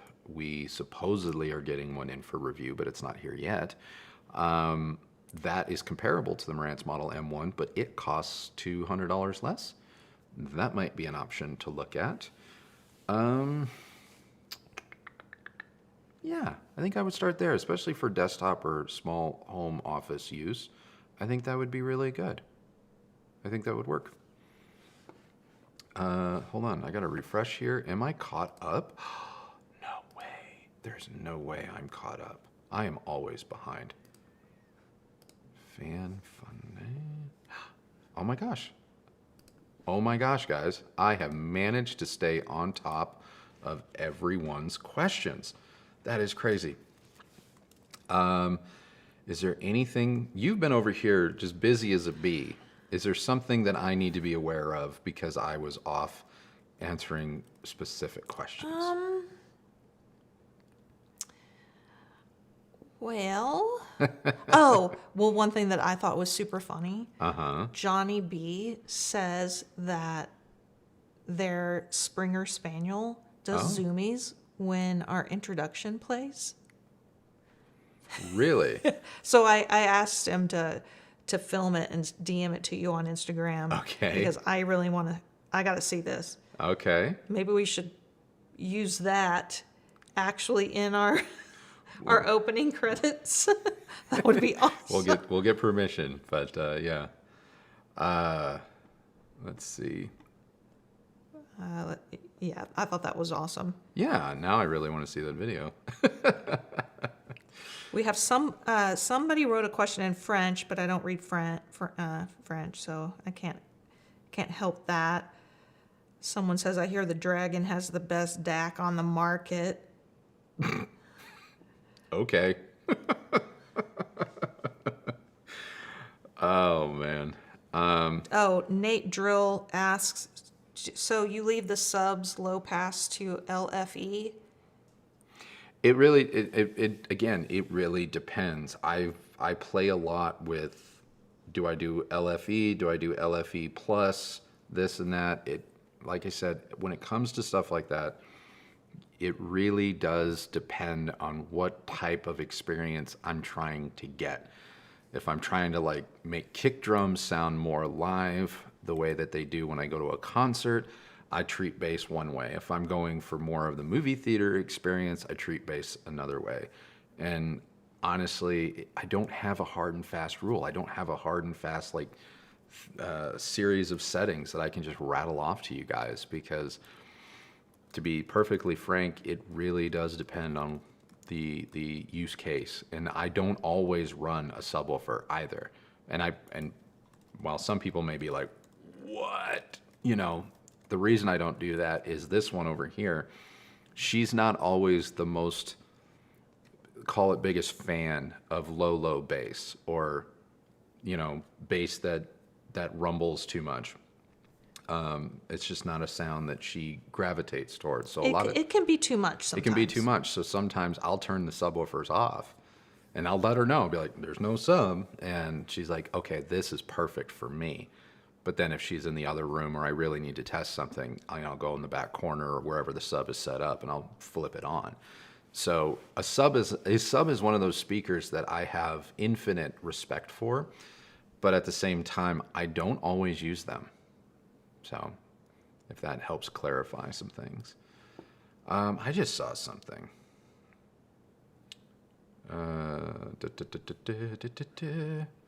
What tangents do you want? Yeah. So, I know normally in our live streams we get off on like Andrew Robinson back in the day stories. Well, we talked a lot. We did some pasta, We did some Italian dish pasta. tangents. Maybe you missed Matthew McGowan, who I always enjoy seeing in on our page. Mm-hmm. How are you guys doing? Oh, I just Watched the last live stream, and your discussion of being YouTubers and the burnout of growing the channel was touching. Work to live, not live to work. Take care of yourselves.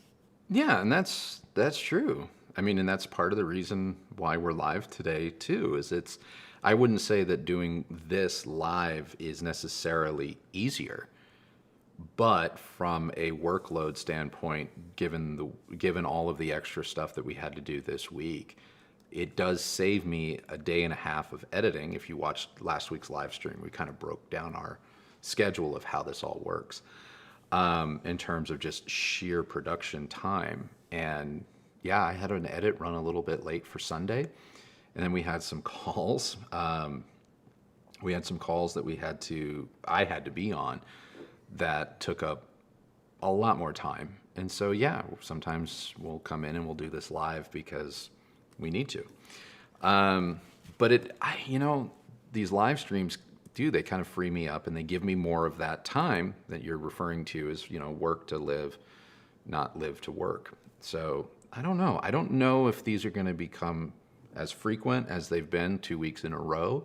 I do like the non-live unscripted too, but sometimes there just isn't a lot of questions. There isn't a lot of meat on the bone of the product we talk about on Sunday that warrants a full production of an hour-long video. In which case, yeah, we'll always just do a live one, because I think we're able to help more people, that way when we don't have more to really discuss.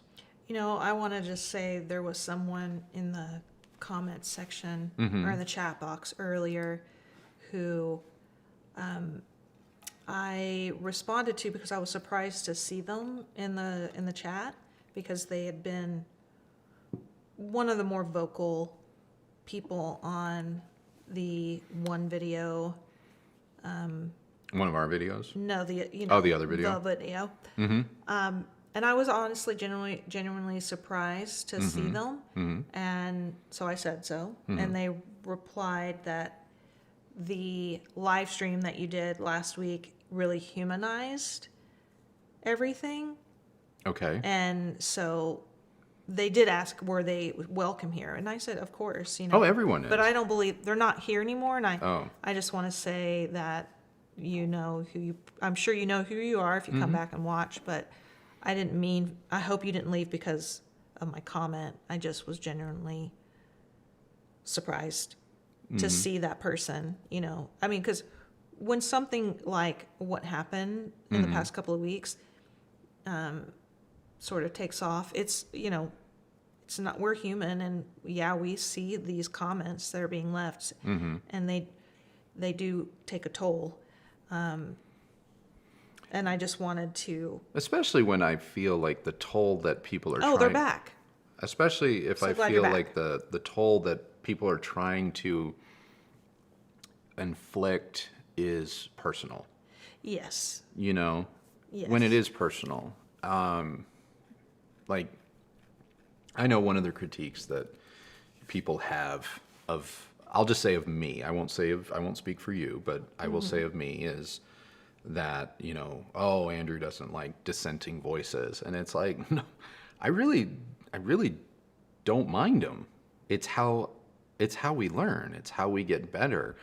But there is a difference between a dissenting voice, like, oh, Andrew, I disagree with you on this topic, or I disagree with you about X product. I've had disagreements with other people in my position throughout my career. But it's in getting to speak with those people, or in getting to revisit something and trying to put myself in the point of view of you guys. For example, earlier in this stream, a very nice comment and question about center speakers. Why don't we do more center speaker reviews? Why don't we talk about center speakers, in the same way that maybe Aaron's Audio Corner has talked about a center speaker once or twice before? And I gave my reasoning for why I haven't done that, but even in my answer to this person, in the back of my head, I am taking the note and going, okay, is there a way, in my way, not in mimicking someone else, but in my way, is there a way that I can make this aspect of what we do better for you? And so it does always kind of get to me when I learn of people that are out there going, oh, he doesn't like criticism. What I find to be maybe a more accurate critique is not that I don't mind criticism. What I've actually found is that when I see criticism on our channel and I respond to it, very rarely do people actually then engage in a conversation over how we differ. And in reality, I don't think a lot of people expect a response. Yeah. And so when the response happens, more often than not, I would say more than 50% of the time, the next thing that comes at me is I'm just being defensive. And I think because YouTube comments on the whole largely are individuals just sort of putting something out into the void, and so often it's not returned because we have such a reputation for answering you guys, at least in the early days of a video. We do try and just answer the comments, and I think that catches people off guard. Oh, I totally agree. There's been a lot of times where somebody will say something in the comments, and it's a bit, maybe I find it a bit aggressive, and I'll reply, and oftentimes I will get the response of, oh my gosh, wow, I never thought you would respond. And so in that instance, I'm kind of like, well, why would you even post that? Like, if you do have a serious question, ask. Yeah. We can answer them. But a lot of times there's just, or not a lot of times, but sometimes there's assumptions that just get levied in a comment section, and then when, in my experience, when I've responded, they actually don't really have anything. They're not really upset. They just, I guess, were letting off steam. Like, do you know what I mean? I do know what you mean. And it's one of the fun things about this. It's one of the fun things, I'm saying fun in quotes, about the job, because to me those are openings for not only the person that levied the comment to get to know something about us that maybe gives them something to then walk through life with and go, okay, maybe I've misjudged this person, but it also gives us a door opening to be like, okay, I don't want to, I've seen a couple of videos around YouTube. I'm not just saying hi-fi YouTube, but it's like, oh, it's my opportunity to convert that person into a viewer. I never go into any back and forth with somebody really with the intent of I'm going to bring them over to my side. I really go into every conversation, especially virtual or, you know, ones where we're surface kind of level here. Just going, I want to give you an answer. You have taken the time to watch what I have to say, and you've taken the time to craft something. So the least I can do, if I have the time in my schedule, is to try and give you an answer. And that's really how I look at it. And so, yeah, it's one of the very interesting things about this gig. But I'm glad if someone was, call him a negative Nancy somewhere else, I'm glad that you're here. I'm glad that you're here. Because if I've learned anything in 4 years of doing YouTube, it's maybe 3 things. Number 1, I don't know everything. I've never claimed to know everything. 2, there's a lot of misconceptions about me, us, how we operate. And we're very transparent. We're very open about how we operate. I'm not going to re-adjudicate all that. I feel like every live stream devolves into that. But 3,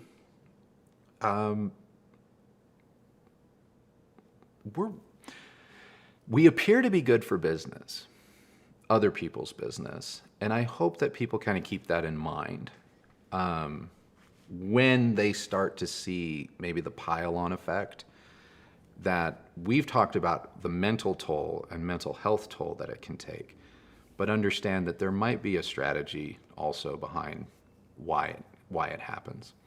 So I just noticed I am now behind on a couple of questions.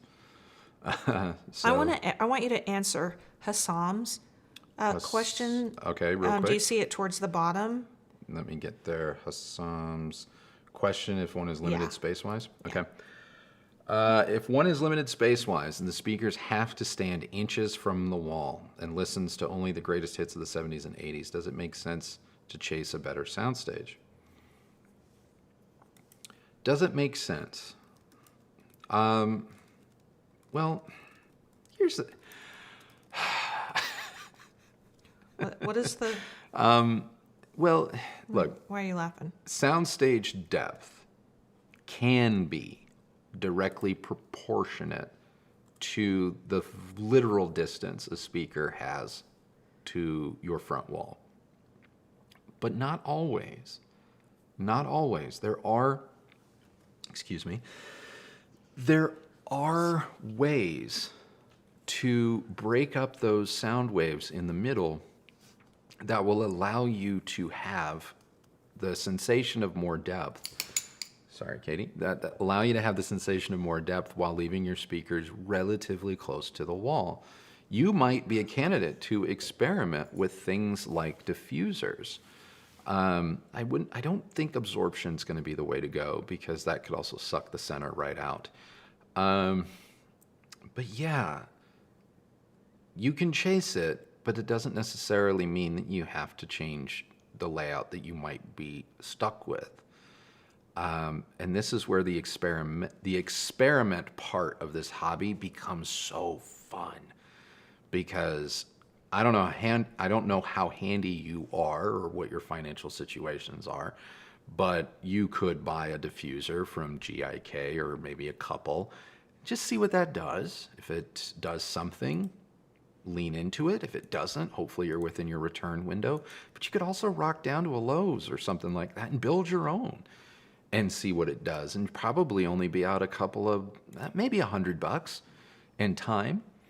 But it could be really fun, because those plans for diffusers, they exist online. Just Google quadratic diffuser or Google any type of hi-fi diffuser, and you'll come up with plans. And if you're handy, it doesn't have to look pretty right away. It's more of a proof of concept. It could be really fun, could be good, without having to necessarily chase. Now, in terms of soundstage width, one thing that I would potentially caution people against, because it is common that when people start talking about rooms and room treatments, one of the first things you might hear people say is, you got to treat your first order reflections. You got to, everyone knows you got to do that. You got to take a mirror, you got to drag it along the wall. And when you can see the side of your speaker in the mirror, just put a giant absorber there. So you're treating that first order reflection. That first order reflection, if you dampen it too much, it actually can collapse the perceivable width of your soundstage. So it's kind of a fine balance.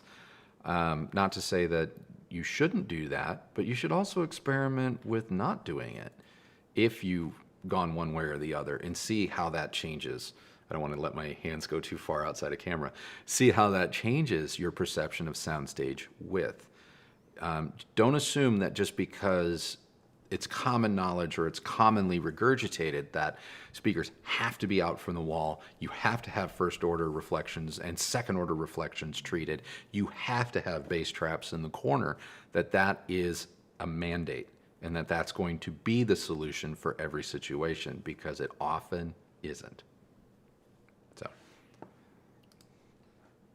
I love questions where it's more, you can just kind of be like, maybe just play, maybe just try. Okay, so I think this is where I got behind. So here we go. Just moved to a new place. Wanted to thank you for getting me to switch from 5.1 to Sony Quads with an SW3. Great for music and movies, and wireless setup was a breeze in a living room environment. I'm not surprised.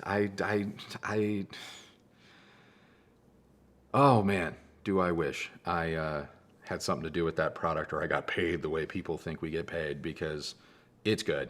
It's so good. It's excellent. It's an excellent system. Sony, they're on to something with their quad based. It started with the A9, the HT A9. Now it's the theater quad. They're on to something. I don't think they're going to stop making traditional sound bars and all of that. But if I were them, I'd just lean so hard into the technology behind their quad-based products, because it really is unique for them, and they're great. They're great. Can't say enough good things about them. Samuel, new build, RZ70, 7.2.4 with Klipsch 5800 in-wall, and found a Paradigm S8 V3 for left and right. Wow. Seek matching center, another brand, or run Phantom. Matching center. I would seek or run Phantom. Yeah. As a person who once had a home theater based around a pair of S8s, V1s. Yeah, V1s. They might have been V2s. I can't remember. I ran them Phantom. And I can tell you, despite having a center channel that was positioned behind my acoustically perforated SI screen at the time, I often ran the Paradigm's Phantom, because while the Meridian in-wall center was very good, it wasn't any better or worse than the S8's imaging capability on their own. And so it just kind of freed up some cabling and freed up, some of you might sit there and be like, it was in the wall, you didn't see it, how did it free up anything? It just allowed me to just simplify some things. You don't always have to plug everything in. And my screen had to be a little bit higher in that particular setup, because I did have to contend with a fireplace. And so I liked the positioning that the S8s placed the Phantom center better than where I had to install the Meridian as a center channel. So I would say, if you run them Phantom and are very happy and find that it's like, hey, this is working out for me, maybe there's your answer. Otherwise, I would try and find a matching signature center for the Paradigm. Paradigm has a tone, has a sound that is very much, especially in that signature line, that is very much the signature sound. And I think a different brand of center would call adverse attention to itself tonally. Do you think, this is a related question, Mm-hmm. are floor standing speakers or three-way speakers better for Phantom center, for a Phantom channel, than bookshelf? Not necessarily. No, not necessarily. I would argue that some of the best imaging I've ever heard, period, out of any speaker has come from bookshelf speakers, 2 or 3-way bookshelf speakers. It's everything is an individual. There's no hard and fast rule. In my experience, I hesitate to say there's just a hard and fast rule. Like 3-way is always better than 2. Not necessarily. Not necessarily. Source point 8, source point 10. It's a 2-way speaker. Phenomenal. Phenomenal. You know, one of the best center images ever. Ever. You know, B&W 805 D4s, 2-way speaker. Phenomenal. Absolutely phenomenal. But then you go and 800 signatures, $55,000 3-way tower. Also, just the center image was to die for. So yeah, I don't. There's no hard and fast rules in my experience. Let's see, Chris Veltman. In my opinion, TV's most recent golden age was 2005 to 2020, and now Netflix makes many shows via a factory formula a la Henry Ford's assembly line. Is mainstream Hollywood dead, or does it still have a future? Great question. Great question. Boy, this could go on for an hour.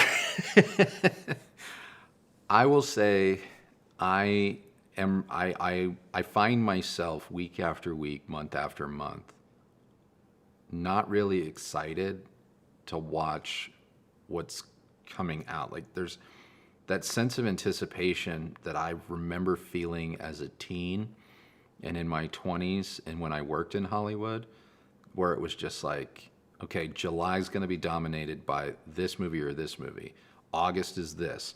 Then maybe there's a little bit of a lull in September, but come mid-October to Christmas, I'm going to be at a theater at least three days a month, 3 Saturdays a month, or 3 Fridays a month. Like, we're going, because it's appointment viewing.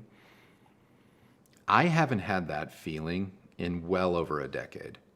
Yeah, I have not either, but I also think that the movie going experience, like at the theater, has changed. I just don't like it. Yeah.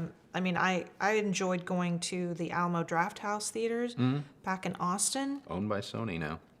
Are they? Sony Well, bought I them. know they sold, which Sony, they were going out of business, and yeah. Sony bought them. Because they had very specific rules, Yeah. don't show up late, don't talk during the show. Plus, they did things like you got to eat, food and drink alcohol if that was your thing. But just going to the theater now, I find the sound quality isn't very good. The picture quality is hit or miss. And then just the audience doesn't seem as respectful to other audience members. Yeah. So in that respect, I have no interest to go in going to the theater anymore, unless I'm going to rent the whole place out for myself. Yeah.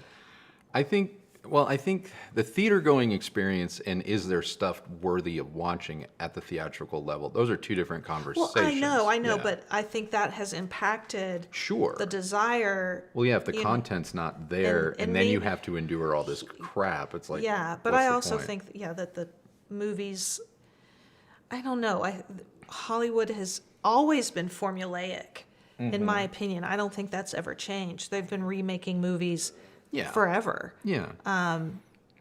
But I find that television has better content, in my opinion.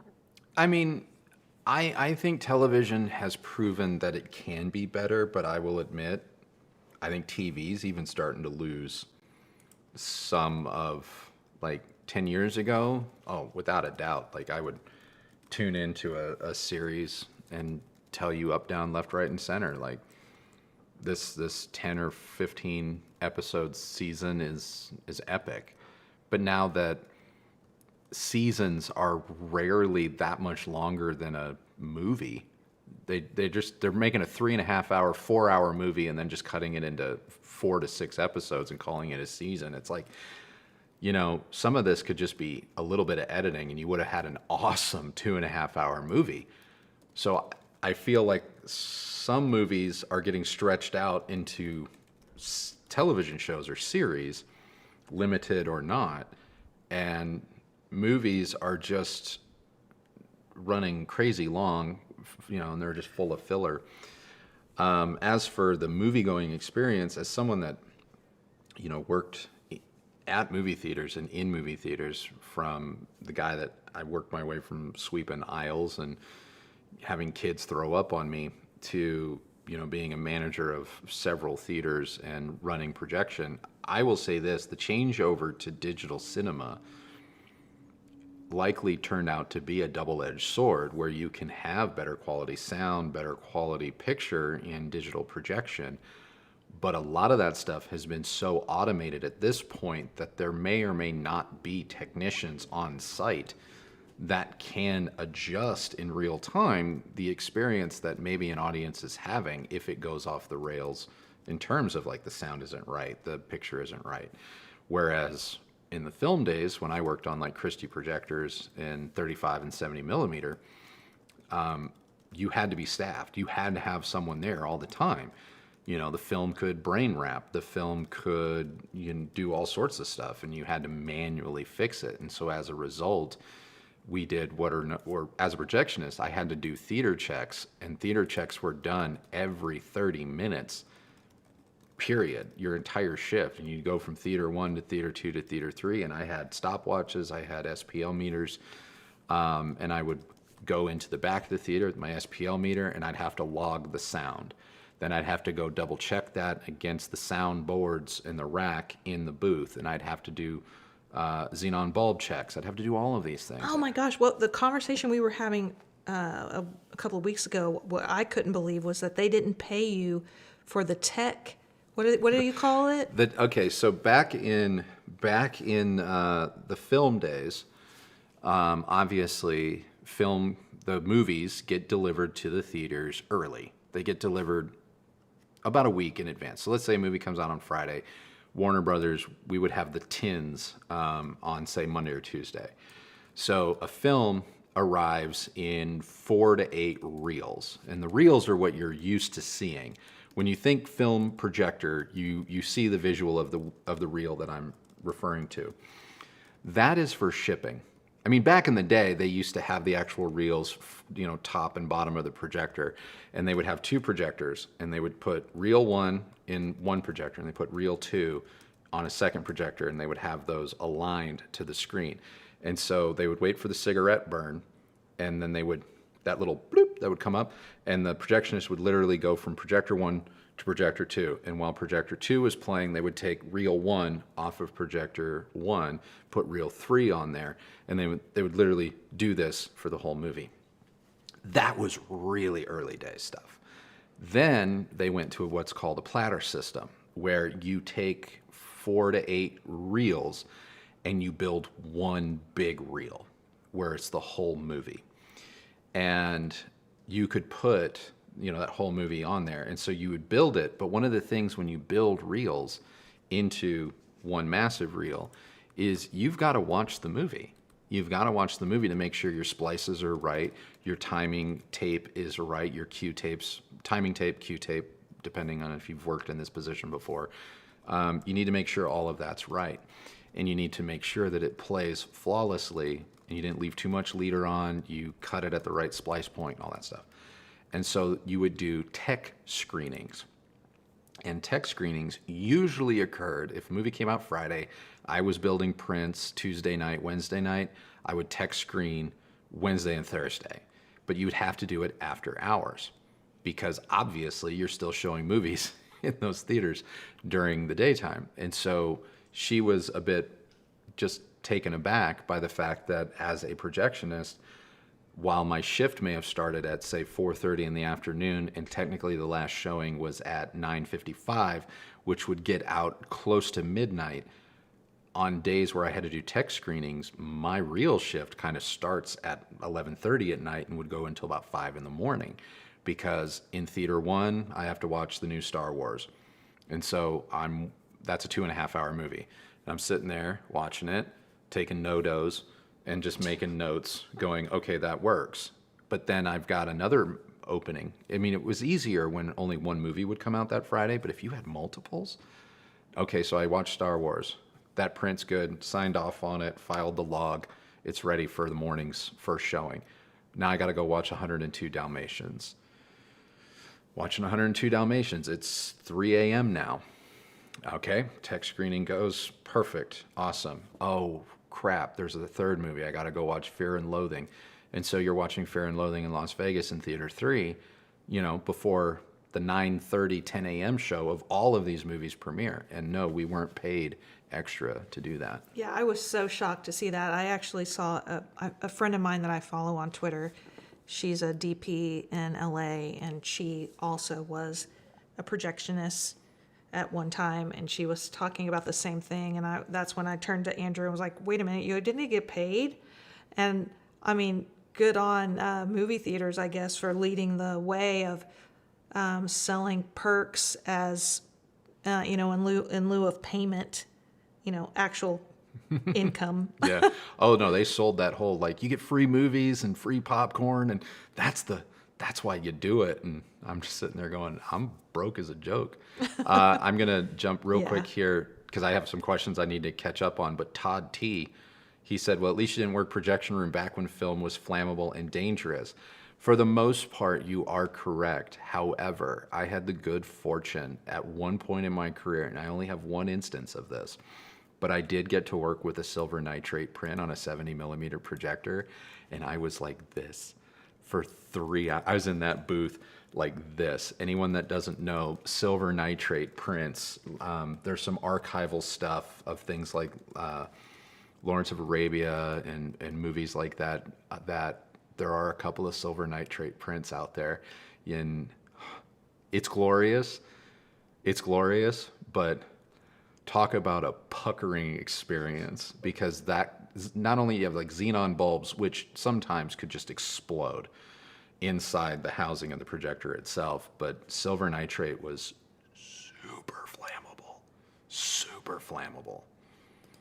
So anyway, I just caught that, and I was like, I had one experience with one of those. What was the movie you just referenced? The older one? Lawrence of Arabia. Yeah. Is that the one that we're talking about watching on the Kaleidoscope? Yeah, because you've never seen it. Yeah. Yeah, we're going to get it I've seen clips of it on TV. Yeah, that was way before my time. We're going to get it on the Kaleidoscope because I think that's going to be otherworldly. All right. Chris Veltman, appreciate the question very, very much. How's that for a tangent for you, for my tangent fans? John, I've got the ELAC Unified 2.0 UC52 center paired with Polk R100 left and right. Would the ELAC Debut 3 be any closer to my center than the R100 or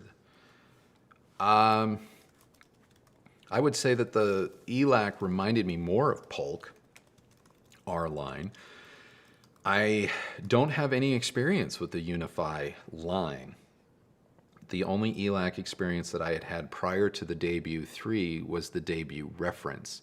So I can't really help you there, but I will say the Debut 3 line gave me very, very strong Polk Reserve line vibes with just a little less roll-off in the treble, but not as much weight in the bass. But the neutrality of the mid-range and 70% of the treble, it's very similar. So you might be okay. You might be good mixing and matching those lines.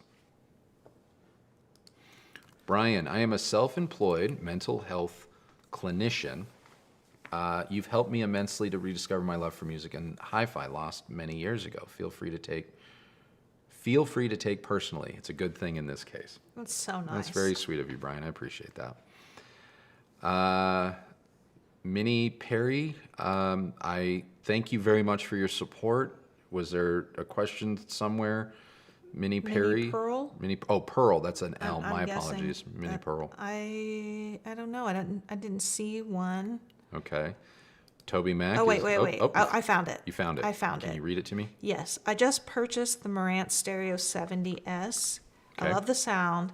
My issue is the volume displays 50 before it produces a normal listening level. Did you experience this when you reviewed? There's been a number of products like that, and I recall something similar. I can't say exactly like that's what I had to, but there's a number of products like that where I think people look at the volume knob and they go 50, that must mean I'm at half volume, when in reality it doesn't really always work that way.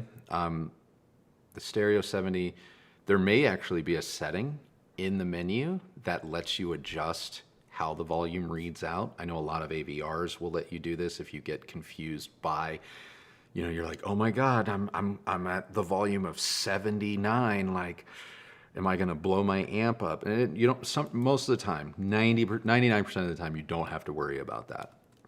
The volume is not arbitrary, but it kind of is. Like, for example, my Ever Solo A8, like, there's some instances where I'm like, oh my God, I'm already at 90 out of 100 and I still want more volume.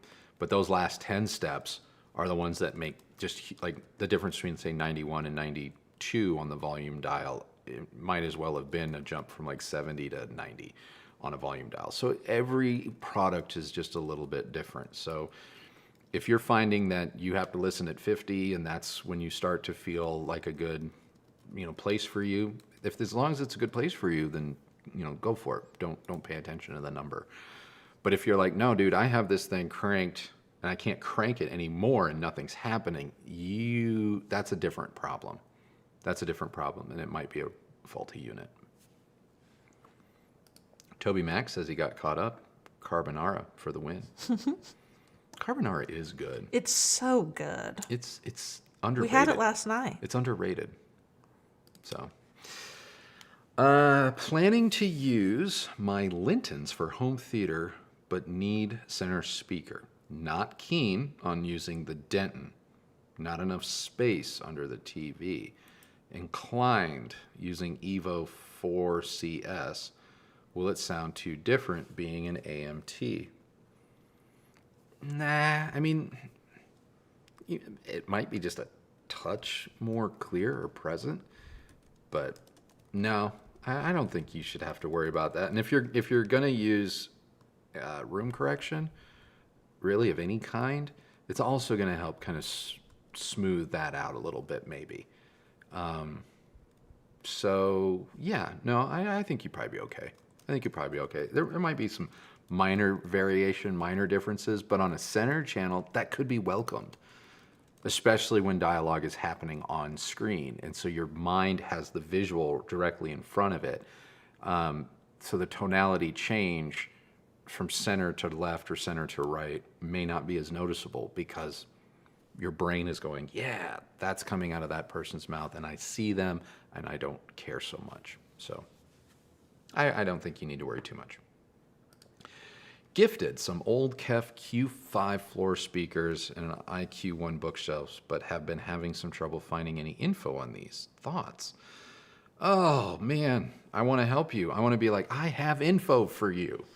But I don't, because the only KEF Q line speakers that I have direct experience with are the older Q750 towers and now the new Q11 metas and their matching center. I don't go back with the Q line that far. So you could probably teach me a thing or two about that speaker, just given what you know, having had them, because I don't know anything. I'm sorry. Feel free to ask another question. You don't have to super chat if I find it or catch it. I feel bad. Gabriel Lima, hey guys, I'm planning a home theater hi-fi room with the Marantz Cinema 50 Klipsch Heresy 4s. Will it be enough for music, or is it better to pair an M1 as well? If you have a Cinema 50, you do not need to add an M1, especially with a product like the Heresy 4s. Your Cinema 50 is going to get to moonwalk through life driving those speakers. An M1 would be superfluous. You don't need to add that. If you just wanted to get away with stereo, like a 2.1 channel home theater, then you don't need a Cinema 50. You could get by with the Marantz Model M1. So that's something to think about. The Heresies may need a subwoofer for some situations, depending on how your room loads or doesn't load bass. Just throwing that out there. The Cinema 50's room correction may also get the heresies to sit a little bit better in your space if that's important. Because the Model M1 doesn't have room correction. It has some bass management, but it doesn't have room correction. So those are just some things to keep in mind. But do you need to add a Model M1 to the Cinema 50 if that's what you're going to go with? Absolutely not. It would be superfluous. Well, I am caught up again. Well, I have Oh, I was going to ask if you're caught up, but since you are, yes. there is a comment from Wishbone, who's one of our members. Mm-hmm. Has a question about voltage. Do you see it? It's Okay. I usually see a free option for members. Just curious on both your thoughts on 240 volt versus 120 volt options on power amplifiers. Is 240 volt efficiency worth the effort? Is this in reference to like TI based amplifiers where, you know, you'll buy them stock and they'll come with a 12 volts or 5 amp power supply, but then they'll sell you a bigger power supply to actually achieve the specs? To be perfectly blunt, I do not mess with electricity, if you will, or these types of things. Like, I leave this to like professionals and stuff like that. I was about to swear. So in these instances, if your question is more along the lines of power supplies, do they make a difference? Apparently, in a lot of instances, they make a lot of difference. Would this particular thing, what you're referring to? okay. Okay, here we go. Switching option built into most amps. They claim you get more power if you wire your house for 240 volt. Oh, that I don't know. Like I said, I run my amps in the voltage that is compatible with my home. I've never even attempted to. I've put dedicated circuits into my rooms and at my racks, but I've never been like, ooh, I'm going to do a different voltage. No, I've had multiple dedicated circuits run to racks, but to the best of my knowledge, trying to remember all of these, no, I've never monkeyed with that. I haven't. Sorry. I think that's everything. I think that's everybody. Oh, nope. Nope. Brett, this is Brett's first time catching us live. Okay, Brett. Well, here we go. What do you guys think of the new? Why are you laughing? Because it's a question I'm not going to be able to answer. What do you guys think of the new Node icon? I don't have a standalone streamer, but Dirac makes it a very tasty option. The new Node products look on paper to be really, really compelling. Really compelling. Beyond that, I don't know what to say apart from our previous experiences with the Power Node and just the Node in general have been incredibly positive. So as long as the new Node products take what is already great and make it even better. Make them greater? And make them even better and don't fumble at the goal line, I think they have a winner on their hands. But I answered, there was some, I don't know if it was Brett, but somebody else asked about a Blue Sound and a new Node or whatnot. And I was letting them know that Lynbrook has traditionally, in the past couple of years, well, or not traditionally, they've become a little bit harder to get access to their products. Yeah. And honestly, I just found out that the rep we used to have, the rep that used to rep Lynbrook, left. That, you know, no longer had them as a client like months ago. It didn't tell us, even though I'd been like following up, you know, doing my usual, hey, remember me, check-ins. And I think probably 3 times late. Like I had checked in like 3 months in a row or something, and I finally was like, I finally got the email. Oh, I don't work for them anymore. I left in last year. You've been talking to nobody. Exaggerating, and I'm like, why is it taking you? Are you just now informing me of that? Yeah. But I digress. I will have to see if I can find a new contact at Lynbrook, but who knows? That's the best I got, Brett. That really is the best I got. Kevin, for people that like story time. Tangent time. Tangent time. Non-speaker question. What do you have in your sleeve? Tattoos. Doug says, pretty sure the K is for Klipsch. We should tell people that we are NASCAR up here. Yeah, everyone assumes that We're bought and paid for, and yeah. there's my affiliate right there, Klipsch, baby. No, it stands for Kristi. Jeez. I know that Doug was joking. I know, and Doug, I know, but don't get me wrong. I bet some people, when I'm talking and I'm like, oh, the soundstage is like this, and they see the K, they're like, Told you. Someone needs to look into that. And it's like, no, you really don't. He's on the Klipsch payroll. Yeah, literally, we were eating at a outside restaurant, and there was no plan. Like, we were having lunch. It was a beautiful day. I'm sitting here with my girl. We're eating at one of our favorite little stands, and in the same marketplace is a local little tattoo shop that was never open whenever we were normally there, and they were open that day. And I was just like, yeah, screw it. Walked in there. I'm like, you put a K on my arm? And she's like, are you serious? And I'm like, yeah, give me like a Caslon. Give me like a Caslon K. Technically, it stands for me, my name, and Katie, our dog. Well, no, she's gonna get a lowercase. Oh. She's gonna get her own. I just haven't figured out how to integrate it. Oh, that's gonna be so cute. But yeah, I just did it on a random like Wednesday. It took like 40 minutes and it was done. Now this whole sleeve situation, I'm gonna put your question down. I'm still answering it because it goes all the way up and around and over. Sorry for the armpit hair. That's not very attractive. This, believe it or not, actually is hi-fi related. Haha.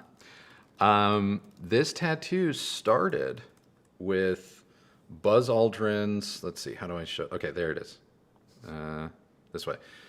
Buzz Aldrin's footprint. This was the very first tattoo I ever got. And the text has sort of blurred a little bit, but it says not because they are easy, but because they are hard, which is from John F. Kennedy's moonshot speech. But this was the first tattoo I ever got, and it is Buzz Aldrin's footprint on the moon. Now, what does that have to do with hi-fi? I got this tattoo the week or within a week or two of two things going very, very wrong in my life. I was resigning my position at a publication that I had helped to grow, launch, run, whatever word you want to use. The person who was my employer probably wouldn't like me using any of those terms to describe what I did, but that's what I did. And I was leaving that position because we were having just a few too many differences of opinion. And I was served or threatened, or I don't know how you want to phrase it. But basically, I had a body of work. I had a body of work that obviously existed in this publication going back eight or so years. And my entire, quote, employment, I was never an employee. Despite being the managing editor, I was always a contract. I was 1099, contract labor. Oh my gosh, this reminds us of the conversation we had yesterday about print magazines and... Yeah. So... That's a tangent. That's another tangent. Anyway, I was contract labor. So we never had like a contract. Like, who owns my work?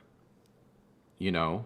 Now, by the letter of the law, because I did collect money for what I turned in, you could make the argument that they did. But they're actually, the publication owned the work, but there was actually nothing really contractual about my 8-year term as managing editor with this publication that said that I didn't also have rights to it. So rather than have a conversation with me over how I would depart, I was threatened with a lawsuit. Like I was going to be sued unless I signed over the full rights to this 8-year back catalog. And I was kind of taken aback by that. I was like, wow. I mean, I don't really have a use for 8 years of product reviews of products that are out of date. Like at this point, they would be archival interest at best. You know what I mean? So I was more put off by like why am I being threatened with a lawsuit? I mean, it's hard enough to walk away from a job that I loved at that time because I felt undervalued, and all the things that I wanted to do with my position, you know, I wasn't getting the opportunity to, and was basically told to just toe the line, and then to be hit with this. Well, at the same time, I was also being hit with a suit over a movie that I had made, because one of our deals that we made with Netflix, or two deals, I should say, that we made with Netflix and Apple for digital distribution got in the way of a foreign distribution deal that another entity was negotiating. Now, I didn't know this. No one communicated this to me, that this was an issue. And my deal that I made for domestic release with Netflix and iTunes was made months in advance of this person or this entity going and trying to sell foreign rights. So anyway, long story short, because this entity was unable to close the deal on some foreign rights, they sued me for what they felt was the totality of the contract that the Netflix iTunes deal that I made domestically cost them in foreign markets. And so, yeah, in the span of about 7 days, my intellectual property over the course of the better part of a decade, I was being told I needed to just sign away. And then a movie that I'd worked on for 4 years at that point, I was being sued for several $1 million, more than the movie even cost to produce. And so I was spending a lot of time and money with attorneys. And one day I just said, I need to not be going through this right this second. I need something that's going to take me out of this. So I went to a tattoo shop. And I'd always threatened, to get a tattoo. And I went to a tattoo shop and I got this, and I started with the footprint, and I said, can we put the words not because they are easy, but because they are hard? And the tattoo artist was very kind, very professional, but he was like, over time, text is just going to bleed. It's just going to, it's not going to work out. I don't like doing it. I said, I got to have it. I know eventually it's just going to be blah, blah, blah, blah, blah, blah, blah, I know it's going to do that, but I'm going to know what it says. So he did it. And for years, this is it. This is all I had. And then when I moved to Nashville, and I lived in Nashville for a while, and I got sick and was going through recovery, I'm not sure if it was to take my mind off of things, to get me out of the house.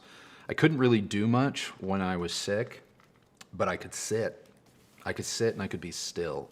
And I don't know. I found a tattoo artist in Nashville. His name is Chris Van Zant. I don't know if he still has a shop there or not, but he's a good dude. He's a really good dude. And together we came up with the rest of this, because obviously I wanted to stay with the space theme. I'm very big into space, by the way. This isn't just like, oh, I guess I'm going to have space on my arm. Like, so yeah, we've got the Mercury capsule. We got Saturn V rocket. We've got man's first spacewalk. First man in space. And that is a famous photo taken of Armstrong on the moon, and you can kind of see the reflection of Buzz in the visor. And then we just finished it out. And so that is the story. But yeah, it started because kind of hi-fi, believe it or not.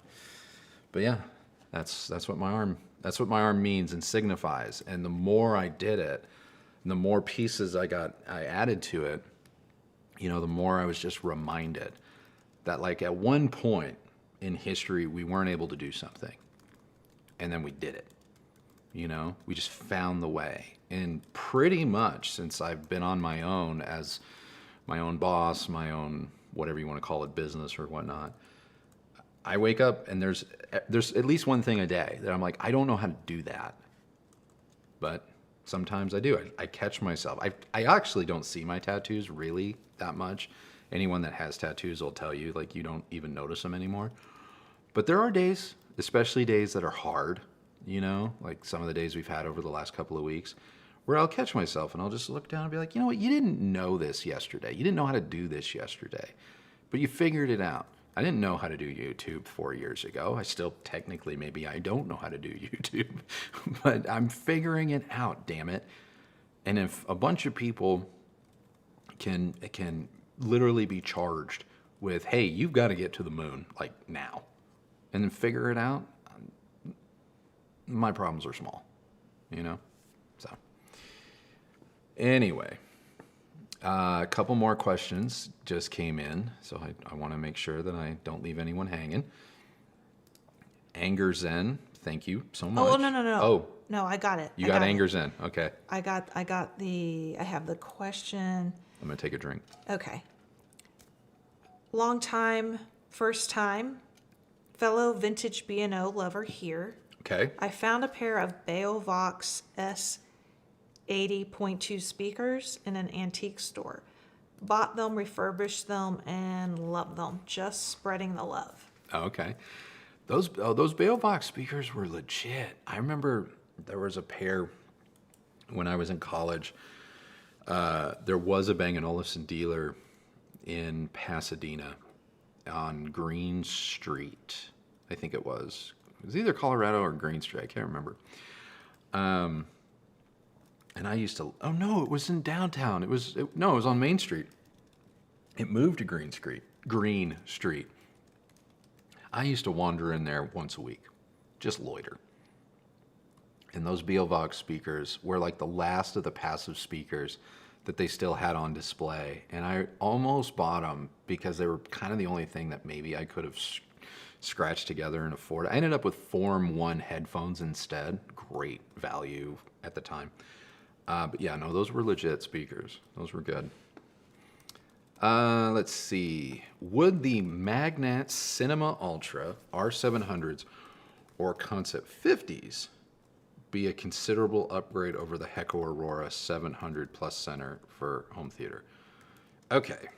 Magnet Cinema Ultras are kind of the THX LCR speakers that are very, very good, very affordable, enable you to have coherence of sound across all channels is really why you would get those, and they're great, and they can be wall mounted, so they save a lot of space.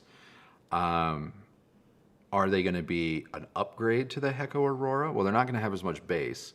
So if you are getting by right now without a subwoofer, I don't know if that's going to be the case by going to the Cinema Ultras. I really like the Cinema Ultras. I loved watching movies with the Cinema Ultras. But if you're one like, oh no, I didn't even think about that, I can't have a sub, cross those off the list. R700s are not going to be as dynamically bombastic as the Heco Auroras. They are going to have a little bit more bass. They're going to be more neutral overall. And I think they're going to be a more refined speaker. But they may not be your cup of tea because they're not as dynamically lively as the Hecos. The Concept 50s are going to be right in the middle. They're going to be right in the middle. Easy to drive, so dynamically, not quite as plucky or fun as the Hecko, but in my opinion, more accurate and nuanced. Not going to have as much bass as the R700, probably same level of bass, a little bit lighter maybe to the 700s. Imaging-wise, though, the Concept 50 will be almost unmatched. So when you go to listen to music, I think you're going to have way better time with the Concept 50s. I can't say anything about the Concept Center. We've actually never heard it. We've never put the Concept Center to our 50s, but we've also never really felt like we needed to, partially because they image so well that the center image out of the Concept 50s, when set up correctly, is some of the best. So that's how I would say they compare.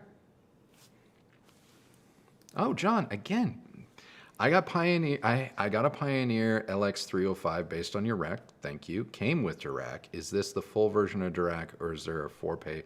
I believe the Dirac that came with the 305 is Dirac Live, which should be 20 to 20, but it does not include the new bass management for 1 or 2 subs. And you would need to go to the Dirac website to see if the 305 is compatible with the new bass management add-on, in which case I do believe Dirac is still running their special where you get the full Dirac bass add-on for one singular price. It used to be like $300 for one sub, $500 for multiple subs. I think it's just $400 now, but I don't know if the 305 is compatible with that or not. You're going to need to go to Dirac's website. But if memory serves, I think Dirac Live, which should be 20 to 20, is on the 305. Is it true that if you have a central speaker, or center speaker, I think you meant to say, most of the sound will go there, and then the right and left speakers will not be so important? Oh, no, that's not necessarily true. I mean, obviously, center speakers are incredibly important with movies because they're going to get the dialogue stem. And if dialogue or actors are appearing on screen, yes, the vast majority of their signal is going to be directed towards that center speaker. Not to say that you need a center speaker, because if you don't have a center speaker and you tell your AVR that you don't have one, it's going to take that center stem and split it between your right and left speakers so that their center image, phantom center, does the job of having one. But does that mean that the center speaker, it becomes more important than the left and rights? Absolutely not. Absolutely not, in my humble opinion. How do you feel about a Gen 2 formation duo? Hold on. Wait, there's a Gen 2 formation duo? I'm about to be really upset if there is. I have no idea. Kristi's going to look something up for me because you may just be breaking news that I am unaware of. Formation Duo V2, Gen 2? I'm doing a quick Google search and I don't think, oh, okay, so G Papa, if this is a hypothetical, how would I feel about a Gen 2 formation duo based on the 805s with a diamond tweeter, improved connectivity? Would it be the right move by B&W in the active market? I think any loudspeaker company that is steeped in as much history as like a B&W or a Klipsch or Focal for that instance, they have serious questions to ask themselves. Do I think it's the right move? Hypothetical question. Confirmed. Hypothetical. Okay. Do I think it's the right move? Honestly, absolutely. I do. I think the future of listening is smart powered everything. I really do. Now, are we going to get there tomorrow? Are we going to get there in 5 years? It's going to be a slow march. It's going to be a slow march. Nevertheless, it's still the future. You have just so much more flexibility, so much more capability, and you're going to reach a larger audience by telling people the only thing that they really need to have out in their room is really the only thing they want out in their room per se, and that is the furniture that makes the sound. Oftentimes, you might be able to get someone to accept the look of a loudspeaker and to see a loudspeaker on either side of a television or below a television in the case of a sound bar. What you often have difficulty with at that point in the conversation is, oh, and by the way, these 3 or 4 boxes are also required. That's, in my opinion, and kind of in my experience, has been also where you start to really lose people. So the concept of it's all inclusive in a speaker itself and can be as simple as just plugging it into the wall, a la what Bang & Olufsen's new speakers kind of allow for. That's where you start to get into like, okay, you know, everyone understands how to plug in a lamp. Everyone understands how to plug in a TV. So, and when you can have a speaker that just plugs into the wall like a lamp or a television, suddenly it's not so scary. And everyone's pretty much kind of okay with holding one of these and kind of getting into an app and figuring it out. So while the traditional enthusiasts among us may be like, oh, but I hate that everything's on our phone, we have to now sit down aside from this conversation and realize that there's an entire generation of people behind us where it's weird, as much as we think it's weird to hold a phone and everything be on an app and, oh, I don't always want to have my phone on me. There's an equal number of people that go, I don't like remotes. I'm fine. You know, I don't like remotes. I don't like boxes. I don't like this. I don't like that. But my phone or my voice, obviously that's always on me. And so they're great. They're great with it.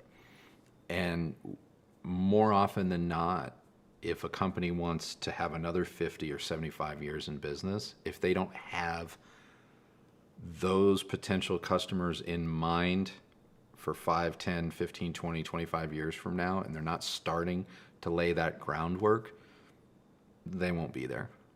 They really won't be there. And I think that transition, that is one of the more existential questions that not only brands face, manufacturers face, but even we as enthusiasts face, because that, I believe, is at the core of everything that all of us are kind of collectively talking about, going through, trying to decide for ourselves what to do next.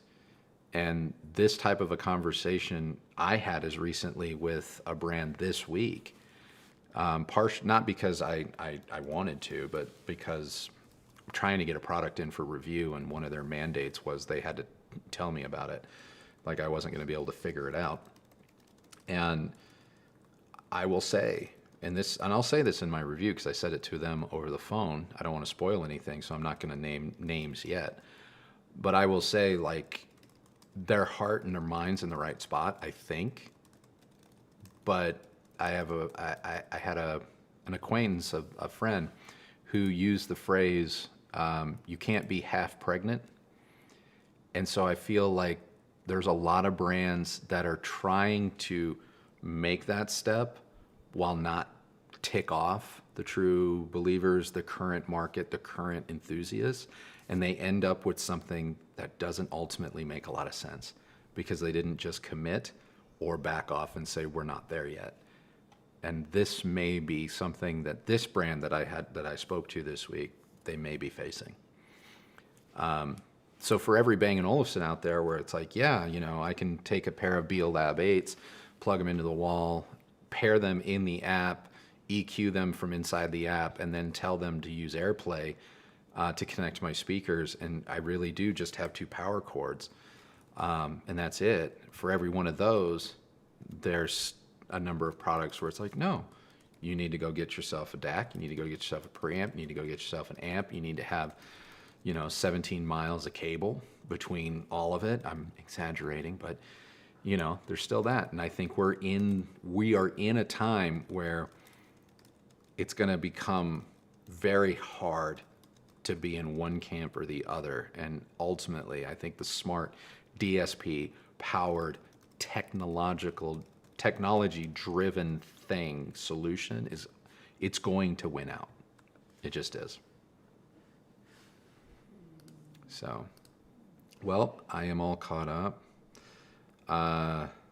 So yeah. Guys, I think that is a stream.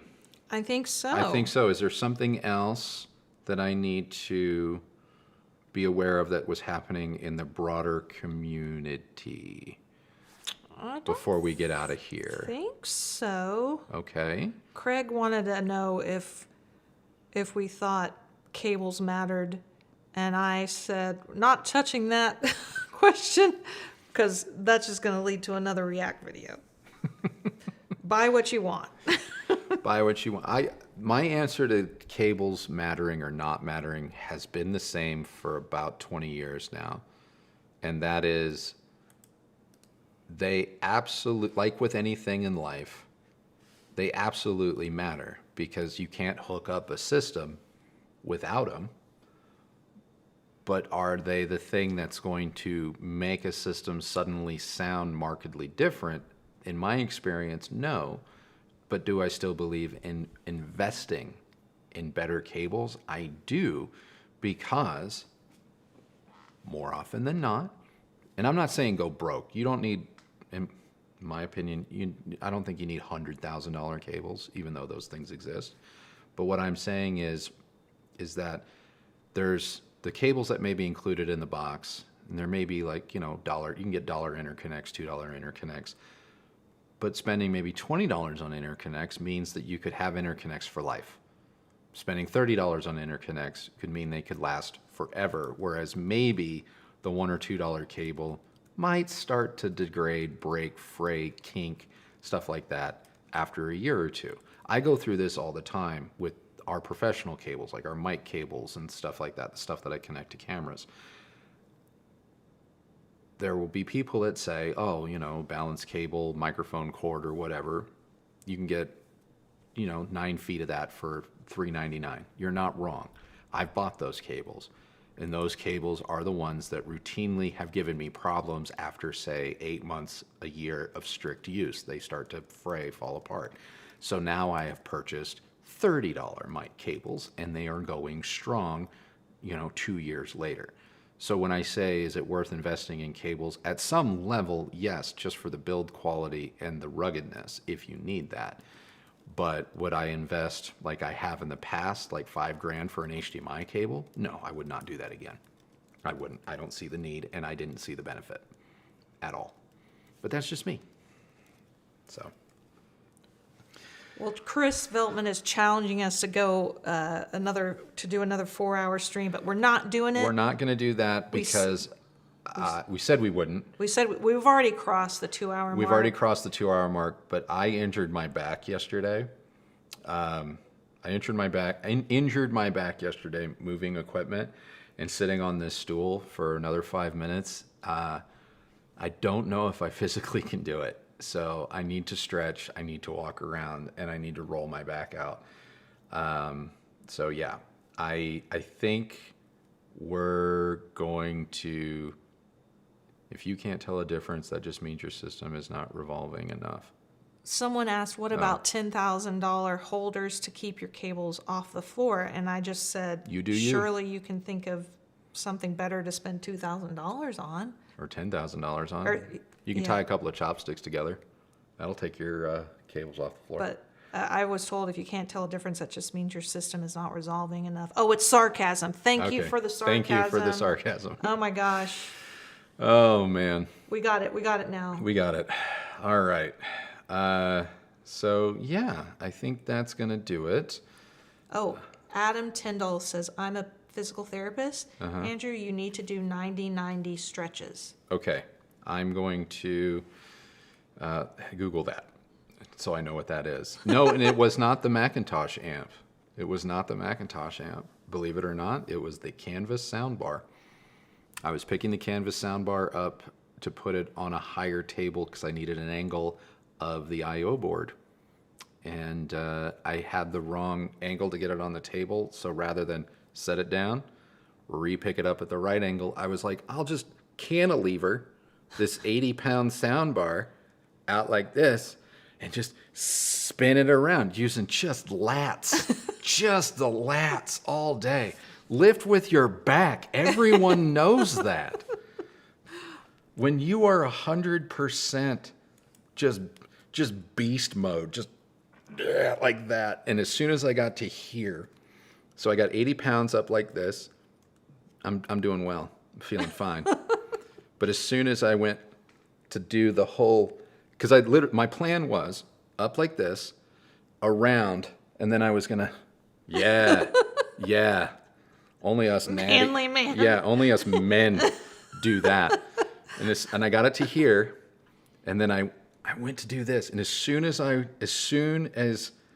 did this, Y'all like the visuals? as soon as I did that, I just Fascinating. felt it. I just felt it go all the way down. Well, my Adam, lat. the PT says, never let weight drift out in front of your body, bro. Use your abs. Oh, my core was tight. Everything was dialed in. My back is hurting just listening to this. My problem was, honestly, I didn't have the right pre-workout.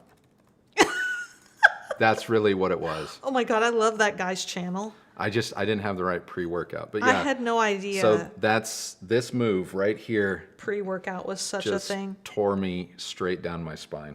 When I like to say it, when I was in athletics, my pre-workout was one of those Otis Spunkmeyer, like chocolate chip muffins and a Dr. Pepper.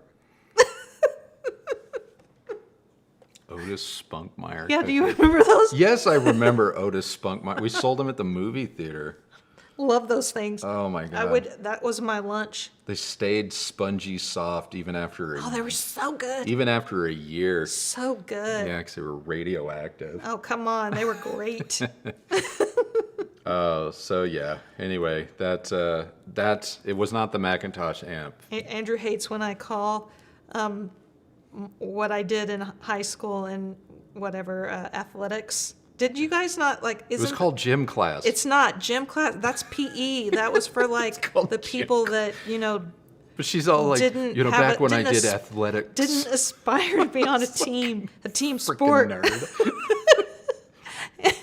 Andrew was a theater kid and a debate kid. Somebody who tweeted the other day that I saw that was like, theater kids are the worst, and somebody said, well, what about debate kids? And I really wanted to tweet back and be like, well, my husband was both. Where do you think that falls? Yeah. Anyway. I was, I ended up being a theater kid, not because I wanted to be one. Because I vandalized sophomore year in high school. I vandalized my English teacher's classroom. Did you? Uh-huh. What'd you do? I decided to show my artistic side. And I took a Sharpie to a couple of desks. Oh, what'd you write? I drew. Oh, you drew. I drew. You do. You are a good drawer? Illustrator. Illustrator, thanks. The correct term would be illustrator. Yeah, I drew over quite a few of the desks, and it wasn't inappropriate stuff either, because you would think, oh, you drew like stuff. No, I just really could give a rat's ass about Oklahoma, the book. Oh. And so I just started drawing on her desks, and after about a week of that, she caught on to what I was doing and realized it was permanent. Yeah. And so I got in-room detention. Oh. And I was washing desks, but she had to supervise because you couldn't just have a kid loose in a classroom. And so she's like, well, I have to go do this, so you're coming with me, and there's a storeroom off this classroom. Uh-huh. And, Talk to the camera, babe. There's a storeroom off the classroom, and you're going to organize that while I am dealing with these theater kids. And I said, whatever, fine. So I'm organizing this storeroom, and I'm laughing my ass off because it's auditions. It's auditions, and I'm just laughing, dying. I'm in the storeroom like, oh my God. this is terrible. Like, oh. And she heard me. And she's like, you think you can do better? Get up there. I'm like, and so he did. No. And he was amazing. I said, no, I don't want to do it. I don't want to do it. And we were picking classes for the next semester because this was towards the end of first semester. So second semester I was picking classes, and she was going to be my English teacher again. And she's like, you're going to go into forensics, which was kind of speech debate. And she put me in it. She made me do it. Chris Veltman says the next thing you know, he's the body double for Matt Damon. This is true. Chris, did I tell you the story that I'm You've the body? you've I've told. Okay, you've told I this- didn't know. I didn't know. So We I was all know this sorry. story. Anyway, yeah, I ended up. That's how I got into theater. As a teacher signed me up to keep tabs on me, and then I discovered that I really liked it. I wanted to be a theater kid, but the drama teacher, there was so much of this kind of behavior going on in my little tiny high school. It's pathetic. But she was basically like, well, because you play basketball. No, because you're in athletics. Yeah, I was in athletics. Thank you for reminding me. You have to choose one. I'll give you all the leads in all the plays if you quit. And I was like, no, I'm not doing that. What is this? I mean, we're not talking about like going to state here either way. So what's your deal? I thought that was so weird, but that was I got the same thing from my basketball coach who told me I needed to quit cross country, which I hated, by the way. Gladly. I only joined it because my friends, it was like senior year, my friends were like, let's do it all together. It's our last year. And I was like, fine. Meanwhile, I'm up at 5:30 in the morning wearing a reflective vest because it's too dark and you don't want to get run over, hating life. But by the time I got to basketball season, guess what? I was in the best shape of my whole life. And this bitch was like going, well, you're in this and you need to be in off season. And so if you don't quit, blah, blah, blah, don't think just because you're a senior, you're going to make the team. I'm like, whatever. Whatever. So, Did y'all have that kind of drama in high school from your teachers and coaches? Like, so manipulative. What is I mean, and I get it today now, like, high school sports is really big business. Sure. But back then, that wasn't going on. well, Anyway. see, our high school art sports teams were terrible. We've lost half the audience. We were such garbage. So it wasn't necessarily like you wanted to be in sports, but I'm so grateful for vandalizing Paula Reed's desks because she changed my life. She really did. My entire trajectory up into that incident, that inciting incident, was radically different. Like I was going into the military. Not that there's anything wrong with that, but that's what I was doing. Yeah. I was going Because into your grandfather. my family's military family, and Yeah. so I was like, I'm just get me through high school, and I'm gonna go into the military. I'm gonna enlist, and yeah, she changed my life, and you could argue that we're even here today. What? Oh, Chris letting me know that he got detention when Coach Van Dunn told us that his wife was pregnant, and I shouted out, Coach Van Dunn doesn't know how to shoot blanks. It's pretty funny. Hassan says, I was the badminton stud. There you go. I love it, man. This is awesome. I did technically try out for the baseball team, and that's when I learned about the drama of sports and how basically when you get to high school, you're already on the team when you get there because you've played with the same kids they want in the sport since you were all in diapers, and the tryouts are just so that I guess, for show. But yeah, I tried out for baseball. I made it to the final day, and I just wanted to throw. Like I actually suck at baseball. Like I can't hit for crap, but apparently I can throw real fast. So I was trying to be a pitcher, and I could throw fast and I could throw straight. And I made it to the last day of tryouts, and I had the fastest pitch of anybody on the team. But like, throw a curve, throw a changeup, throw a knuckleball, throw this, throw that. I got one for you. I got one, just fast and straight. He wasn't in athletics, guys. I wasn't in athletics. He just didn't know. He didn't know what it took to really commit to a sport. No, I committed to my craft of theater, and I love giving you shit, baby. yeah, I committed to the craft of theater, and it took me very far, and it opened a lot of doors. So yeah, I haven't. It's sad. It's sad when I hear of those types of things going away for kids. Oh, I know. Like Yeah. that. I think once a week I make a comment, like if I was like stupid rich, like Batman, Bruce Wayne level rich, like I wouldn't necessarily buy cars or houses or watches or anything like that. Like I would just pay for everybody to have a theater program in school. Like that can't be expensive. To be honest, let's be perfectly honest. That can't be expensive. So if you can build rockets with your own face and name on them, let's build one less rocket and just give that rocket money to every high school so that they can leave their theater and their arts department open. You know what else we need? Or I hope they're doing now. They're probably not, but I think they really should teach kids about, things like investing, how to balance your checkbook, practical stuff. Yeah. They don't teach those things. Oh, yeah. And Justin Roby, or make sure teachers, I think teachers should be able to do things like free agency. Taxes, yes, that was the other thing. Sorry. Free agency and stuff like that.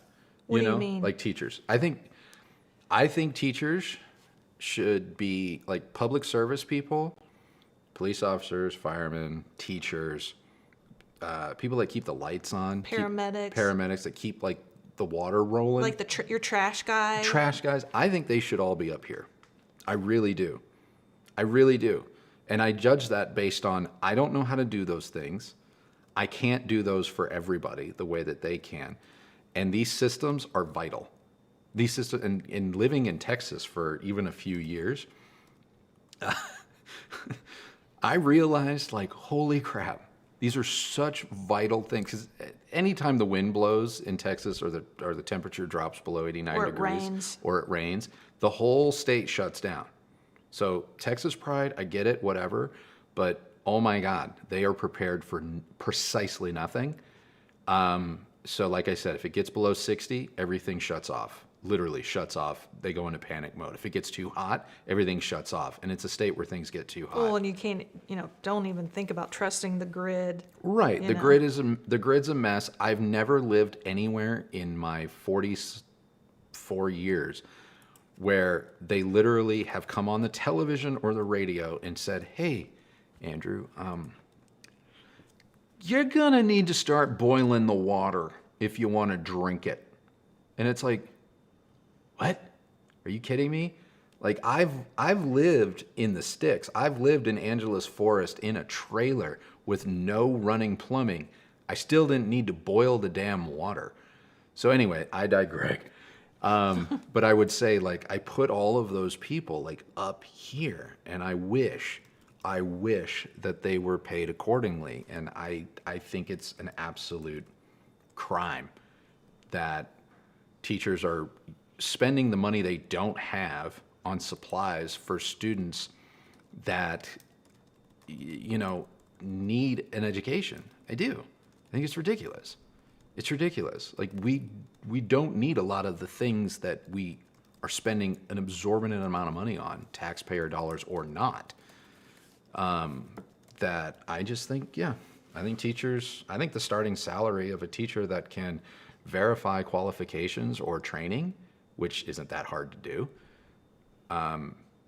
6 figures. Let's go. Let's effing go. Mm-hmm. Because I'm sorry, there are CEOs out there with $10 million golden parachutes for effing up.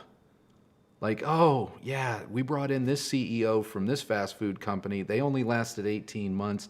Really didn't do the thing that they said they were going to do with our corporation. But, you know, sometimes you just pick a starting quarterback that doesn't work out, but we guaranteed them $100 million. Yeah, they tanked the team and screwed the season and got our stadium permits revoked, but we did guarantee them that $100 million. So yeah, no, we got to move on, but so does our money. You know, meanwhile, you know, teachers just nothing, absolutely nothing. So anyway, I'm telling Andrew to stop while he's ahead. We don't want to offend anybody. well water is good. Yeah, that's what we're talking about. That's what I'm talking about. Well water is good. Yeah. Well water is good. All right. Well, guys, I'm going to say that that's it. I really, really appreciate everything. Oh. This is the last one. For reals. For reals. Need a suggestion for a power amp R700, considering XPA DR2, Parasound A21, Ellipson 4. Shut up, Chris. Need the R700 to feel very dynamic. Will Class D help?